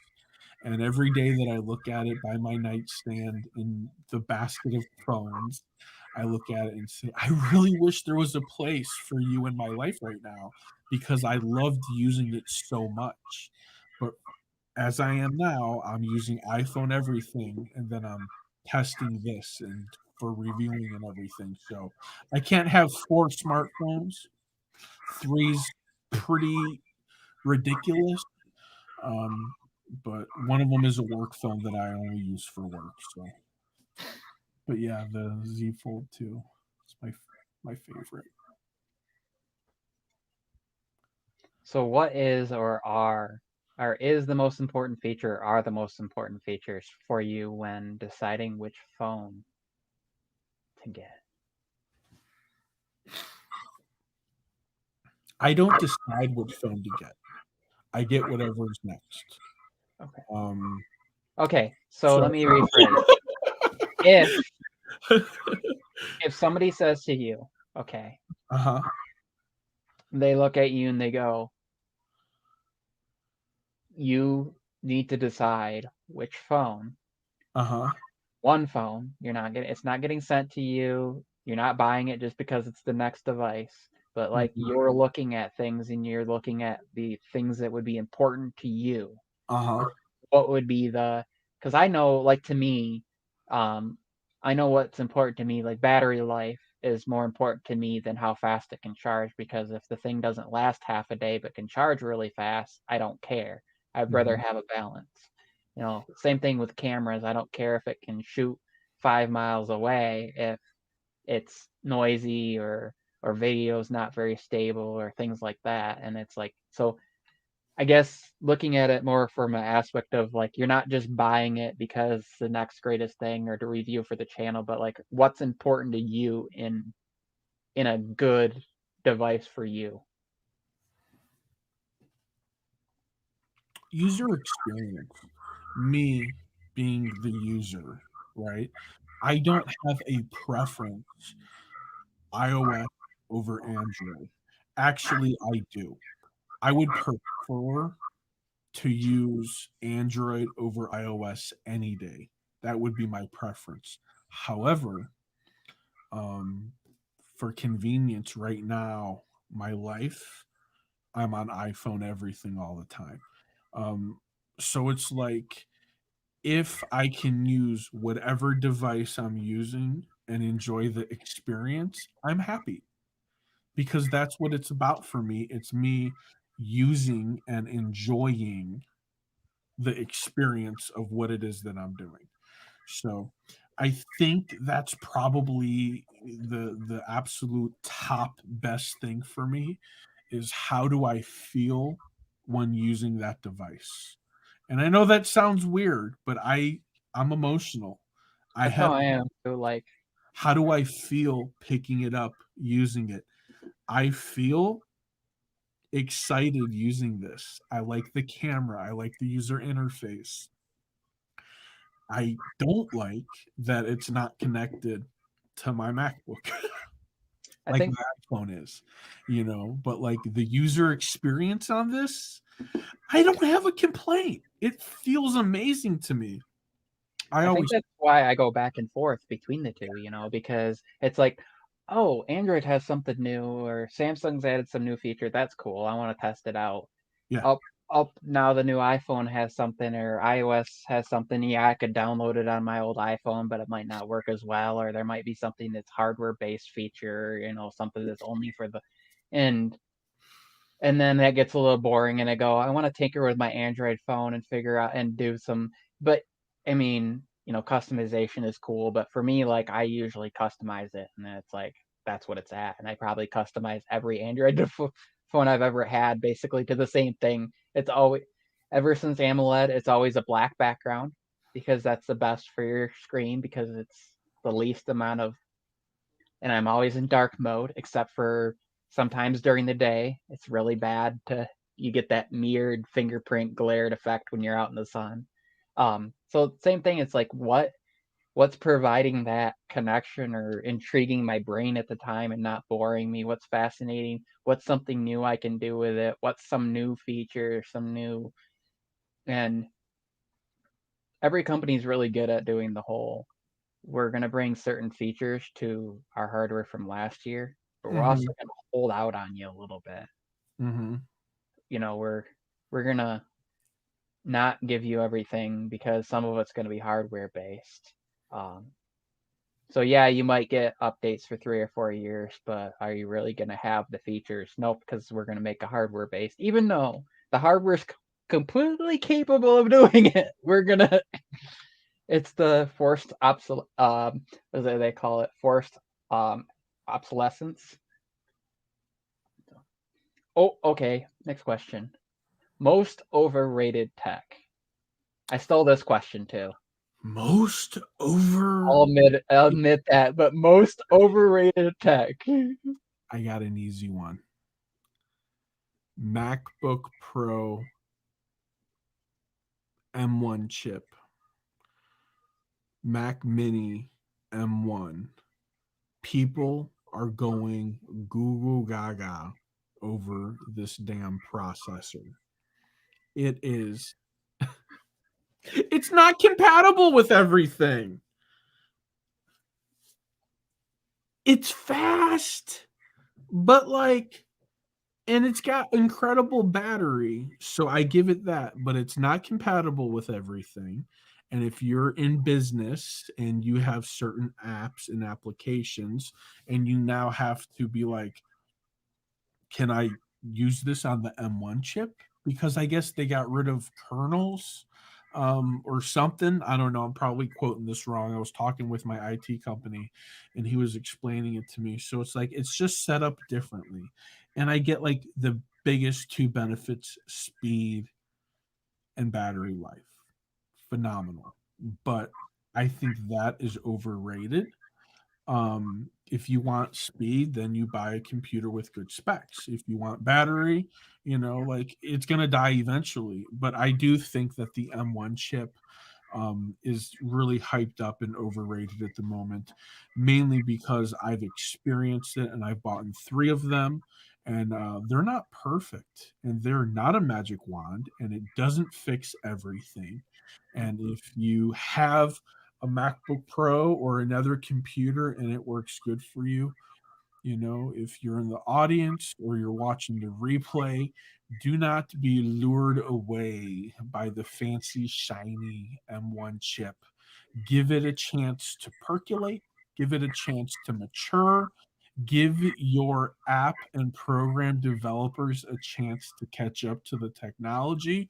So once it's finally there, you can experience it in all of its glory, because right now it has left me frustrated and disappointed, and the trade-offs I'm getting isn't worth it to me. I much rather have not as good battery and a little slower of a device in order to be compatible with all the things. Like, I telling you right now, like, I'm doing StreamYard, and the first thing that popped in my brain when my stuff wasn't working is this have something to do with the M1 chip? It's the first thing that came into my brain. Like, why would StreamYard not work with the exact setup that I was just zooming with, like, for 3 meetings today? It made no sense to me. But, it So you didn't work. want to know something really funny? I do. Your answer to your favorite piece of tech was my most overrated piece, and your answer to your most overrated was my favorite. funny enough. Nice. Funny enough.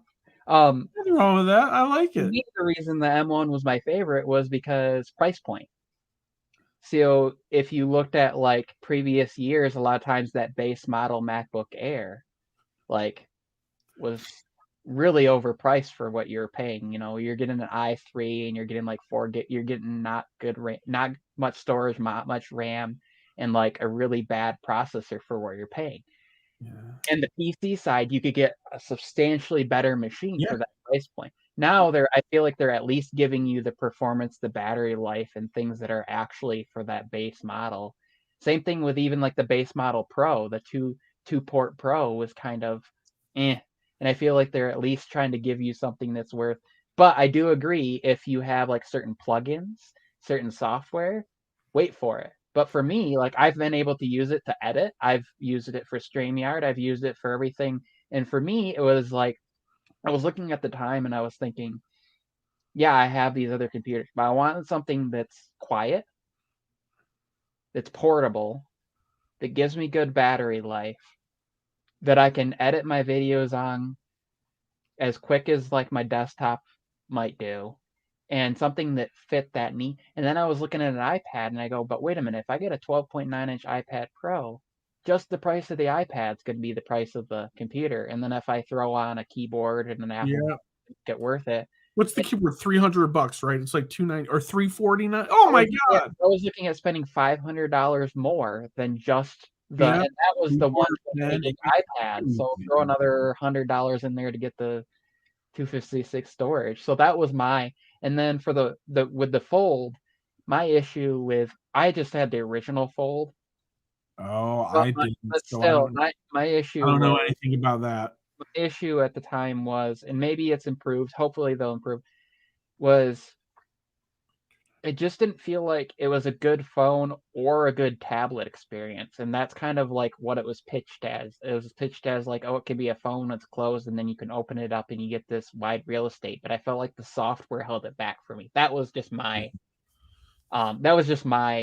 Other than that, I loved the thing, and it was beautiful, and it was in like it was so awesome to sit there and like at night when I wanted to watch a YouTube video, Hi, just go Carl.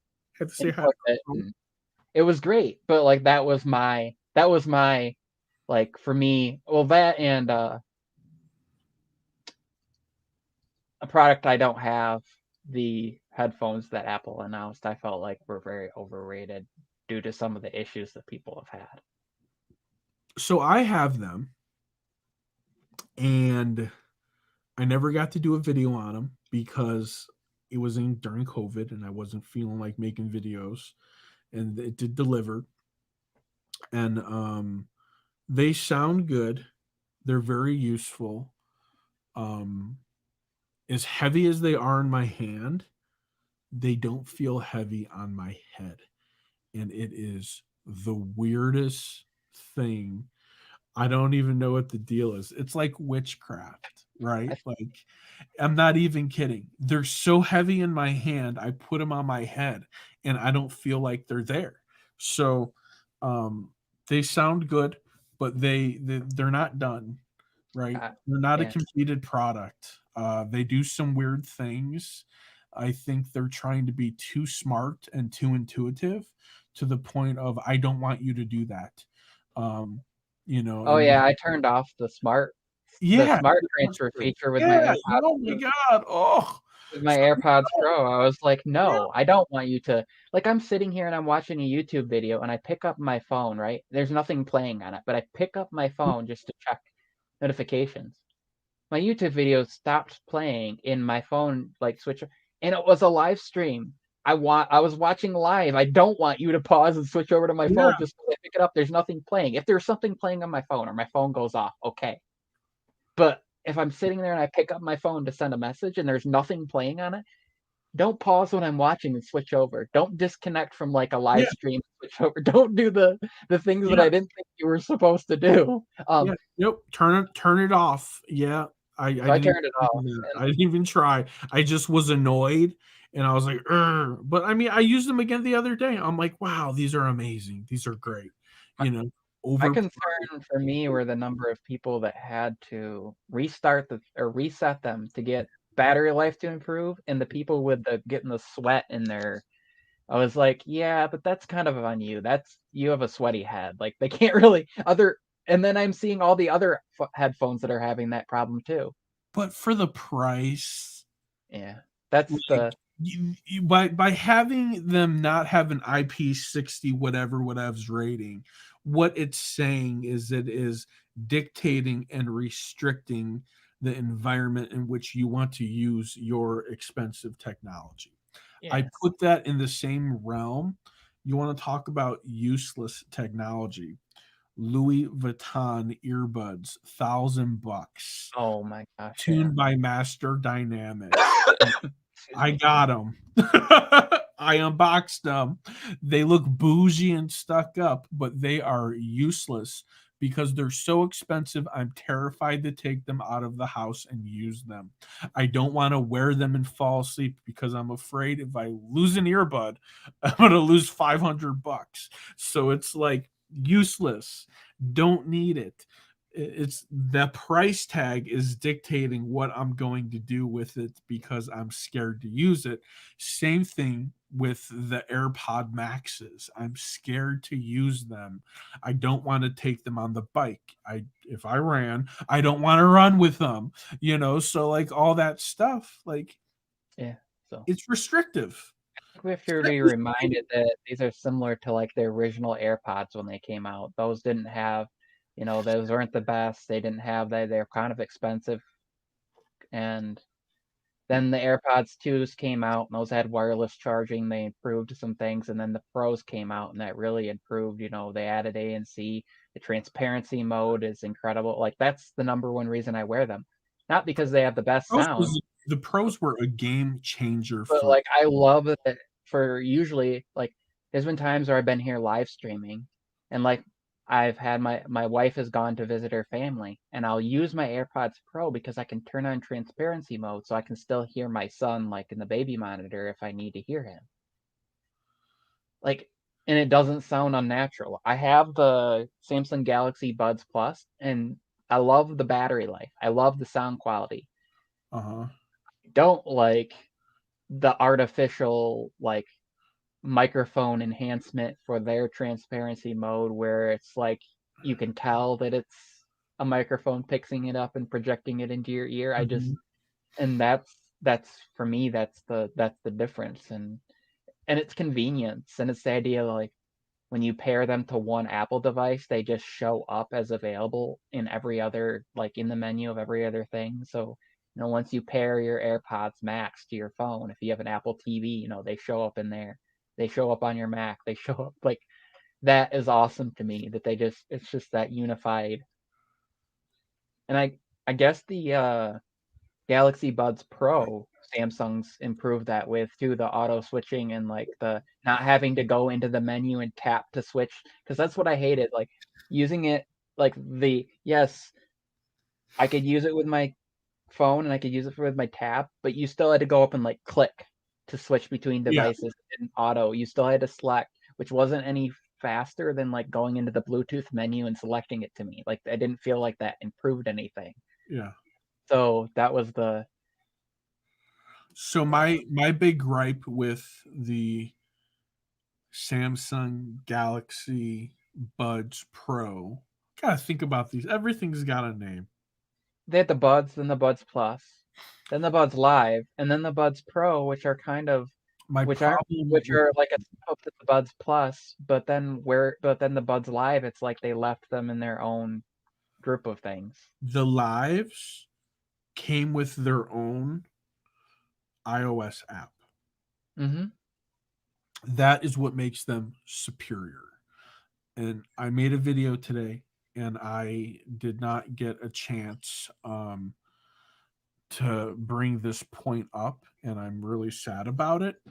But when it comes to the Buds Pro, you don't get to use them like you can the Buds Live on your iOS device. And for myself, I think that is a drawback that Samsung screwed up on. I think that they were on the right path with the Buds Live, and I'm hoping that there will be an update to the Buds app on iOS that will make it compatible, because like I think that no matter what platform I'm on, if I buy a piece of technology, I would like to be able to use it with anything. If it's a Bluetooth headset, if it's a Bluetooth earbuds, I should be able to use it on any other device that takes Bluetooth. So that's my personal feeling. I think they screwed up. Here they are. They feel great in my ears. No complaints there, but I think they really dropped the ball. They did themselves a big disservice, my personal opinion. What's the number one thing I loved about the Soundcore Liberty 2s that I had that my wife uses now is that their app, like it didn't matter what phone you have. Yeah. You get all the customizations, you get their Hear ID function, Same with Sony and Bose. and Skull like if Caves. you want to sell to everybody, I get that it's Samsung, but like if you want to sell to anybody that doesn't have a Samsung phone that has any other phone, make the app so it's like make it so you have an app on other devices. Yep. And if you want to hit to the you know the well, there's now like a billion iOS devices out there, but if you want to hit to the hundreds of millions of people that are using iPhones and iPads and Macs and stuff, just make the app available, and it's simple because you release it and it works on all of them. Like it's Yeah. not like you have to make 20 different versions for different hardware for different, you know. Yeah. No, It I you know, totally agree. if anything, if Samsung said if you have an Android device that works the best on ours, yes, there's an Android app, but we can't promise customization that's as good as our Android device. But if you have an iPhone, we'll make it work. I could understand that because they're hitting everybody with an iPhone and they're hitting everybody with a Samsung device, but they're not looking to hit the smaller percentage of people that might have a Xiaomi or an LG or Hmm. a Huawei or whatever it is. They're the complications of all the other hardware. They're hitting a majority between the two main in their realm of things, and it's sad that they have to do that, but that would be a smart business move. For sure. I don't think I asked you. Did we do underrated? No. You said AirPod Max overrated. So underrated as far as an underrated piece of technology.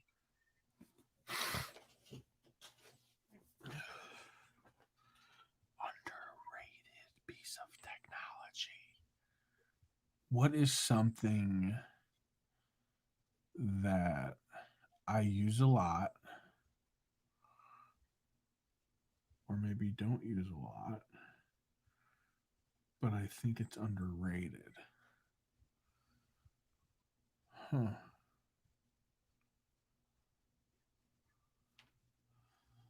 I think I did share my little guy at the beginning of the stream. The ZV1, which I don't know if I could call it underrated because people really love it. Um, but one thing that might not be as popular, that I think is very important, that I use um, every week, sometimes if not daily, is my phone soap. Um, and I do that because I like knowing that my phone is sanitized, and I don't always want to pull out a Clorox wipe and clean it. And when I'm in the studio, I will throw my phone in there, let it ride, doesn't make any noise, doesn't ding, doesn't do nothing, and I'll record while sanitizing my phone. And I take my phone out of the case, and then I'll do it in the case. Um, Sorry, I'll take my phone out of the case. I'll do the phone not in the case, and then I'll cook the case separate. I call it cooking, and then I'll cook the case separate, and it just sanitizes the phone with UV lights. And Yeah, LG given actually LG sent me one of those when I got the Velvet from them. They sent me a one of their with an LG logo and stuff on it. So wonderful, it's that's brilliant. yeah, And I love and you can charge your phone in it too. At least the one I have has a USB port on it. yeah, yeah, yep. The That one thing. I went on a phone soap kind of binge. I bought four different ones. You couldn't buy those for months. They I were out know, of like nobody could you couldn't buy it didn't matter the size. Like I know. from the from the normal size to like the giant one that's like the size of a safe. It didn't like you couldn't find them anywhere. Yep. And you I like know, the Pro the best, because it fills the top with light, the bottom with light, and then behind the lights, it has reflective coating. So it really gets all the nooks and crannies. So I think it's important. I do think it's underrated. I think not enough people talk about it. People that are into technology don't talk about keeping their technology clean or sanitized. So I use it a lot, and I was trying to promote it and share it. And like, truth be told, I probably got more sales on phone soap than any other device, as far as affiliate. But there it is. Is that the yeah. L one? Yeah, it's awesome. It looks just like a phone soap. Is it? Oh my gosh. Is it a phone soap branded with LG? Basically, if I can get it, Yeah, what it the looks like heck? it looks just like a phone soap. What? It's like it's stuck shut on me. Well, Yeah, but look, it has regular USB and USB-C out for yeah, charging, depending on what you're. yeah, And that's the phone it's soap Pro. It yeah. looks like it. Yep. So they sent that when I got the Velvet, and I have the Wing coming, but they're the weather has caused shipping issues because it comes out of New Jersey, So you're and getting the wing, huh? yeah. Yeah. So Nice. um, after apparently they were held up in customs for a while, and then now they're held up by the fact that there's nasty weather coming Midwest, and I live in Michigan, Oh boy. and they're going from New Jersey shipping this way, and so everything's delayed. We had a whiteout today. Like when I was getting ready to come out here, it just started like, and I was like, no thanks. I'll just go upstairs where it's nice and warm. I have the warmest room in the house. And I do not miss any of that stuff. I grew up in Northwest Indiana, so I have no desire to go into the snow.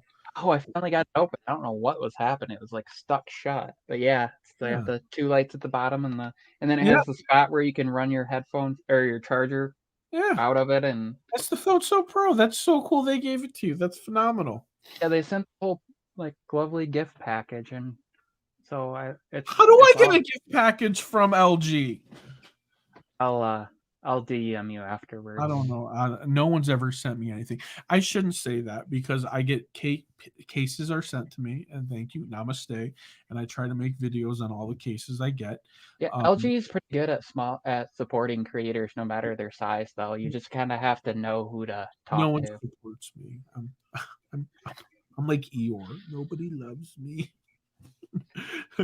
I wanted to be on Team Pixel for a while, but you know what? Fuck those guys. They're one of those that I heard that basically it's like if you do good reviews on other devices and they just like randomly pick people and decide it's not based on like you could have bought every Pixel, you could have ranted and raved, it doesn't matter. They're just kind of random of who they decide they're gonna.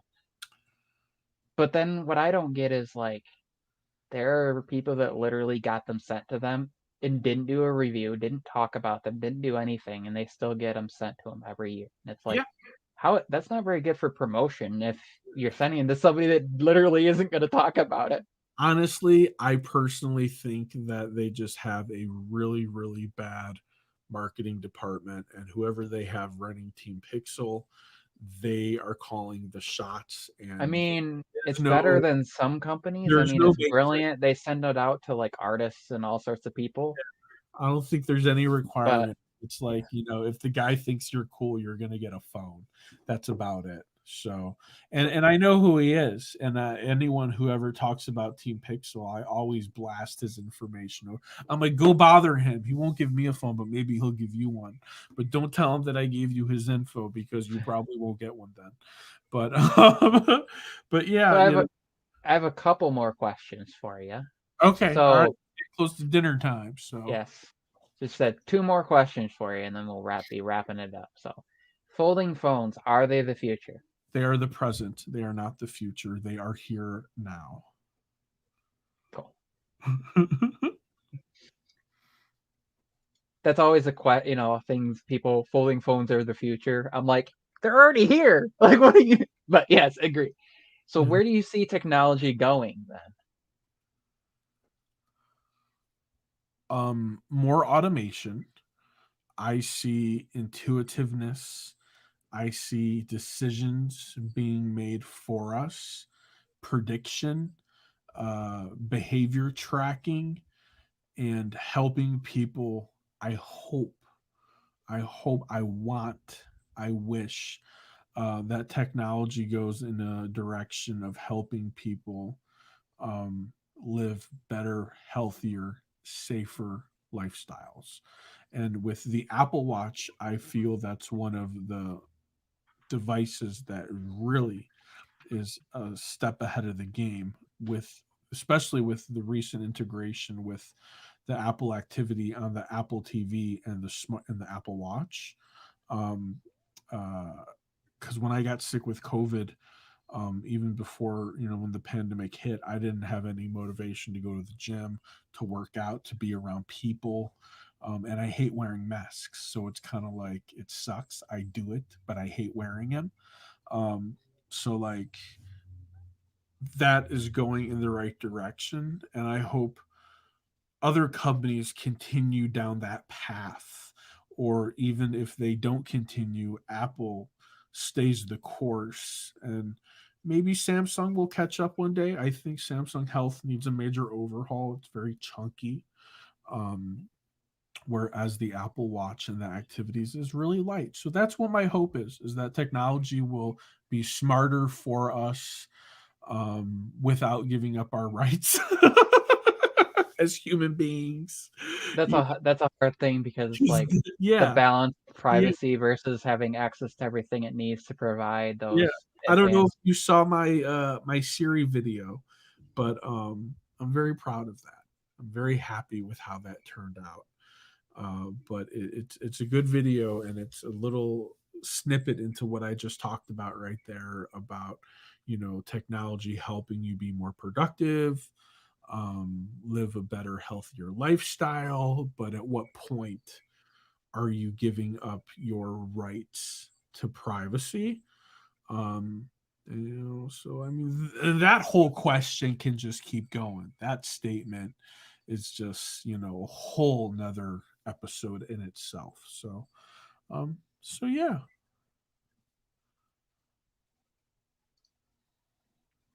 Any questions for me? for me. So, who is your next guest? I don't know yet. You don't know yet. No, I do not know yet. Um, I have a few people I need to reach out back to. So people who have told me they would be on before, but were busy at the time, and to check out back with them again. Mm-hmm. So I'm hoping to get I'm hoping to get. She said she would at some point. Snubs, Shannon Morse. She's awesome. I don't think I know who she is. Um, she's uh she's one of the people from Hack 5. She actually helped kind of curate. Have you ever seen or heard of the show Mr. Robot? And I love Mr. Robot. yeah, she was involved with the team of people that like corresponded on actually creating. And there's a device on there called the Pineapple Uh-huh. that they used to hack. She was involved in like creating that and stuff. So she's pretty Wow. awesome. I would love to pick her brain on that. And then there's a few other people that I am working on trying to get scheduled. I usually try to have like 2 3 weeks at a time and just keep. But the other thing Is is this like a weekly I'm show? usually, but I'm also not afraid now to like just solo stream for a week, or I'll do like a hey, anybody who wants to join me can Yeah. come on, and then I'll throw in because I don't necessarily. I feel like if I do, I feel like sometimes if you do too much of it, it becomes like too much of a good thing sort of thing. So Yep. I enjoy doing like the having random people on, or like just I have something that comes in mind and I just want to talk about it and just talking about it until I run out of Mm-hmm. things to discuss with it. So I'll hop on and do that. But usually every week I'm on at the same time. I It's I had a live stream show, Hardwired Live, that I did with Leo, the Android stud, and me and him got pretty close. And I think he's a great guy. He's phenomenal, but it does always help to have somebody on the show with you, and it takes a lot of work to have a live show every single week, yeah, because not only do you have to work through the production of it, of setting it up, and it's more than just sitting down and turning a camera on, as you know, you've done this several times, but working through your technical issues every week and then someone else's technical issues every week, because unless they do it nonstop, there's always going to be issues. Like tonight, I had no worries in the world. Like, I got this. I'm literally in video conferences with this camera every single day. There's no issue why, but it happened, you know? so I used to be I actually was a co-host with well, it started off, it was two other guys, and then one of the guys work schedule changed, so it was me and just one of the other guys, and then all three of us started back up again, and then we kind of stopped doing it end of the summer because the other two guys, one of them works in IT, and so his like this is super busy time of the year for him. The other works for he's a federal firefighter, and so his time got really busy.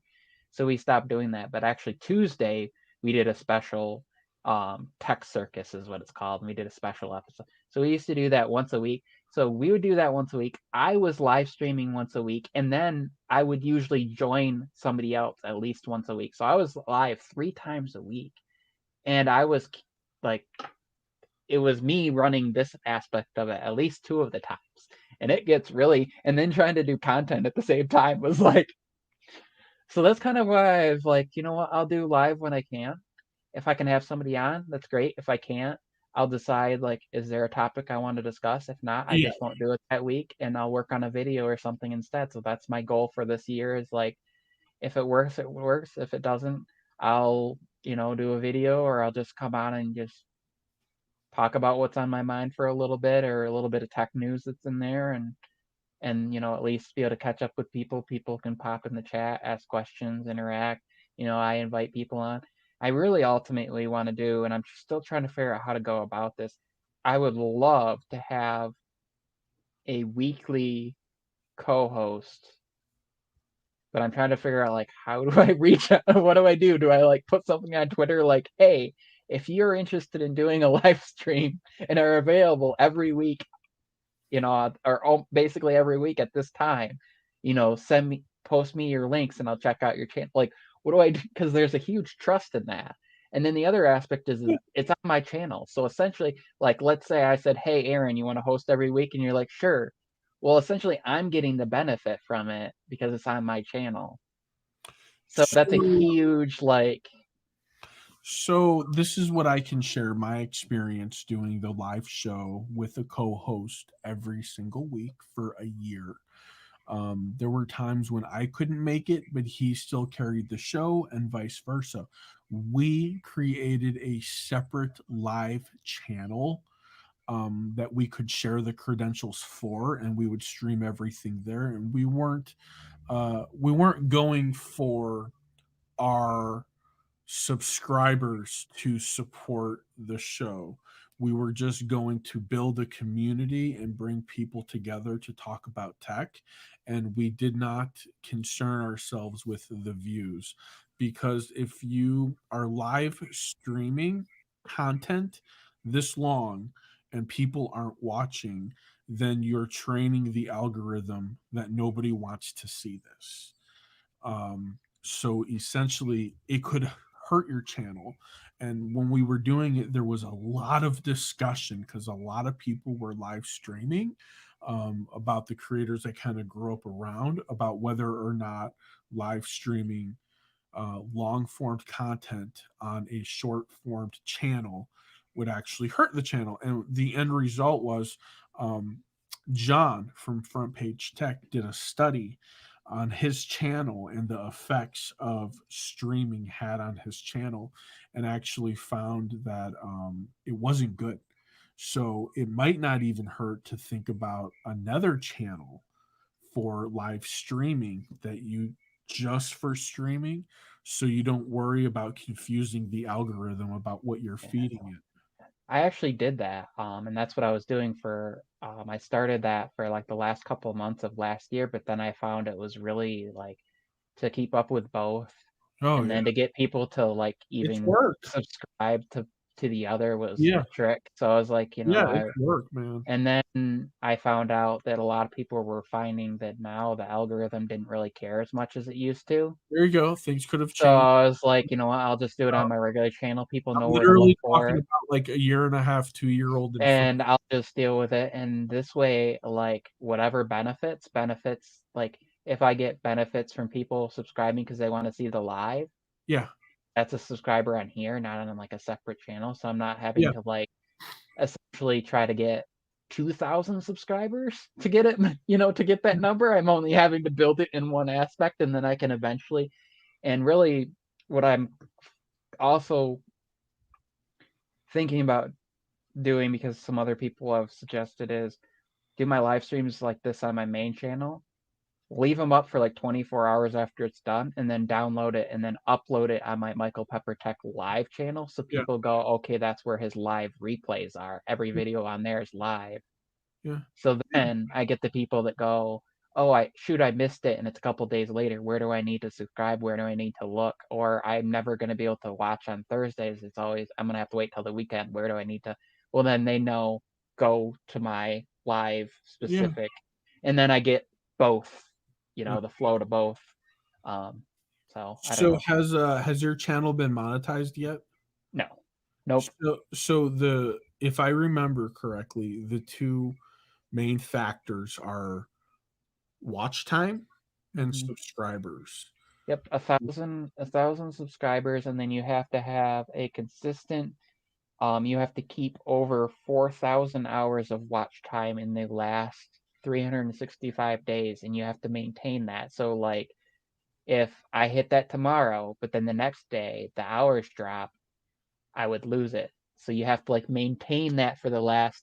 Yeah. So so then like if you hit, because some people have had that where You- they've literally gotten like 2,000 hours of views in one day. yeah. So then when that day becomes, the day that was 364 days ago, then the next day they would lose all those hours and they wouldn't be monetized anymore until they. That's why it's bad to build them all up at once, because now you gotta maintain that for that Yeah. consistently. So Um, it really, those are requirements to get your foot in the door with the partner program. But so like at the end of the day, it's all about views. Yeah.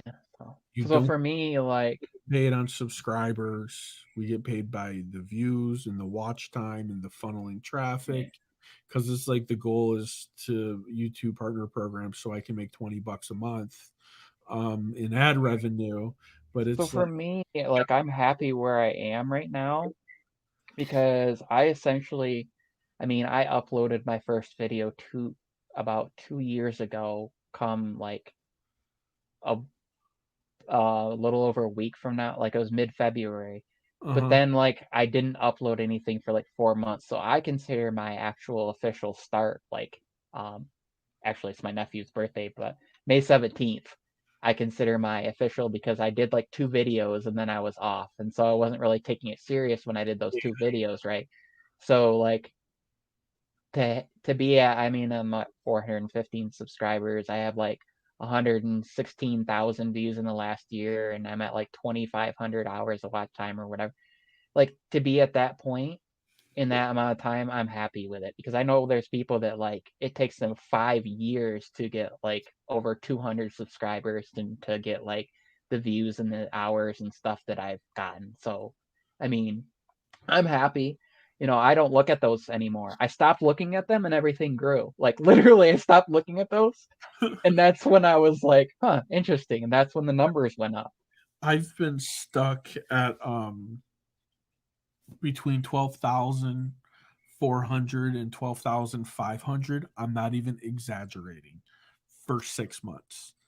And it's What like I what's would get really weird to me too is I like would get the subs, and then they would go away, and I'm like, "Ah, you stop caring." It's just like I'm gonna make a video that'll make me happy. I was trying to hit 350 at the end of last year and I hit it early and I hit 400 like a couple weeks into this year. And that or like a few weeks into this year, and so that was kind of a slower that was kind of a but what's been weird to me is I haven't done a regular video in the last month. I've done a couple live streams, but I've gained 25 subscribers, and this is like supposed to be the horrible time of the year for people, but like if you look at that and think like that was my normal gain and like my views are maintaining for having not dropped a video, that's pretty good. Like a lot of channels, if they don't drop a video, You they said you die. got over 100 videos, right?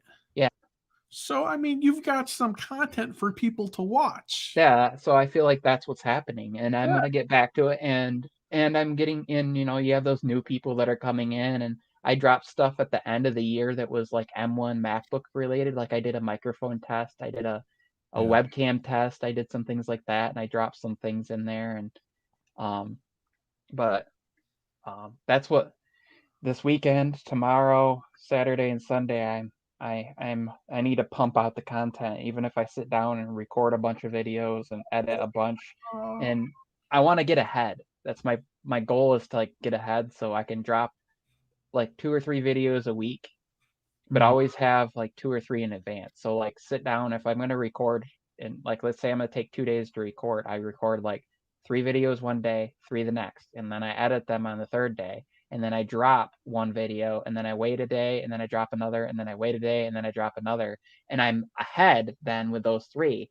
So then when I go to, so then the next weekend I can create 3 more videos, but then I can drop every other day the 3 I've already done, Mhm. and 'cause I want to get into that pattern of like regularity, Batch consistency, batch recordings. recording, because I can edit fast now. I figured that out. Like I figured out how to sit down and just like edit through fast. I figured out my style, like for the most part, the style of how I want to do things, how I want to shoot B-roll, um, the method of recording. I do my thumbnails first,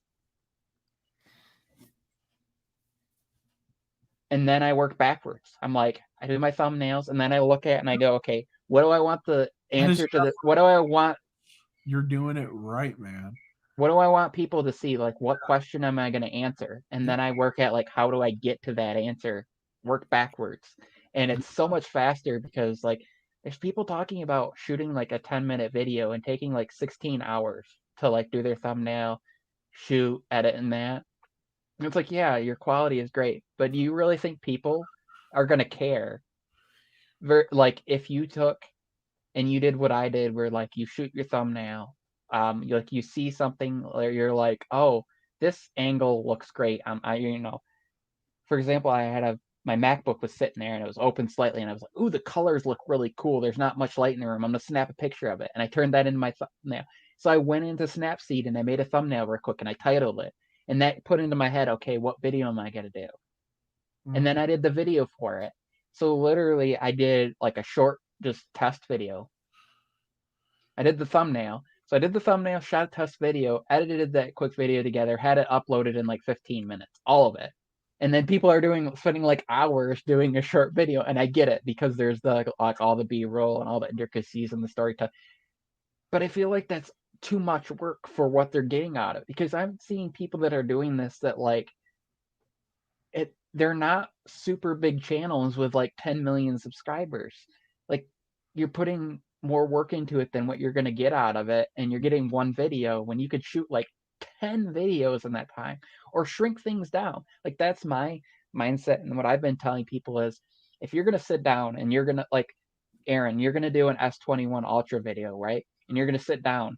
Why not, instead of doing like, I'm going to cover the battery life, I'm going to cover the camera, I'm going to cover performance in gaming, I'm going to cover, my thing is, what I think you should do is shoot one video that talks about battery life, shoot one video that talks about cameras, shoot one video that talks about performance, shoot one video that talks about I don't know, accessories, shoot one video that talks about uh something, and then you know what you can do? You have 5 videos. Now go grab a short clip out of each of those, put them together, and now that's your review. You've saved yourself so much time, and you've gotten 5 videos instead of one final review video. That's like my mindset of like, do this.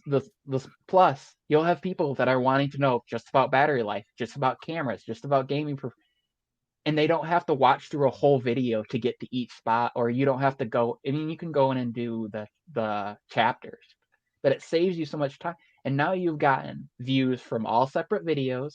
You've gotten separate videos. You can grab like a minute or two that's like your summary at the end of each of those, put it together, and now you have your review. And you've spent so much less time than if you try to put that all into one video, because I guarantee nobody's going to sit there and watch a half an hour video that covers all. And you can cover more because you can put everything about gaming into a 5-minute video, everything about battery into a 5-minute video, everything about your this into a 5-minute video, your comparisons, your camera stuff. And then you can grab like 30 seconds out of each of those, and you have a 2.5 quick, and then you can add on to that, and you can have a 5-minute review, and you have 6 5-minute videos, and you got and if you have people that watch you because it's specifically you, instead of getting 10,000 views on one video, you get 10,000 views on 6 different videos. It's more views, and people's memories, like their attention span, is so much shorter. Mm-hmm. So your watch time versus somebody clicking on there and maybe watching 5 minutes of a half an hour video, now they watch all of every individual 5-minute video. And that's what I've been telling people. Like, if you're having problems with watch time, if you're thinking about, because for me, that was my issue. I was making 5-minute videos and people were watching 1 minute, but I could make a 2-minute video and people would watch 1 minute. So why waste my time making a longer video if people are only going to watch a certain length of it? Sum it up, get them to watch and then make a new video, and then people will watch it. So you get more views, you get a higher percentage of your time, and you push that content out. So that's my goal. So. Nice. Well, thank you. 21. Thank you for thank you for having me on. Thank you. Thank you, Aaron, for having me on your show, because I know how pretentious you are. So this is your show. No, just kidding. Thank you for coming on. You're welcome. I don't know why I said it the way I did. Everybody who came by live, everybody who catches the replay, Aaron's links to his YouTube and his Twitter are in the description already. So don't forget to head on over there and I talk to everybody. Follow, subscribe, do all that good stuff. And also, don't forget to thumbs up this video and, add comments down below. The interaction pushes the content. And of course, I have to do the great, if you want to support what I'm doing since I'm not monetized, there's my Buy Me a Coffee. Buy the man a coffee. And if you want to know about my live stuff and my Twitter, those are my 2 Twitters down below. Those are also all in the chat. And to Aron, thank you again. Have a good evening. Have a good weekend. Thank you. And bless you. Likewise, you guys have a wonderful night. Thank you, everyone in the chat, and hope to see you guys around.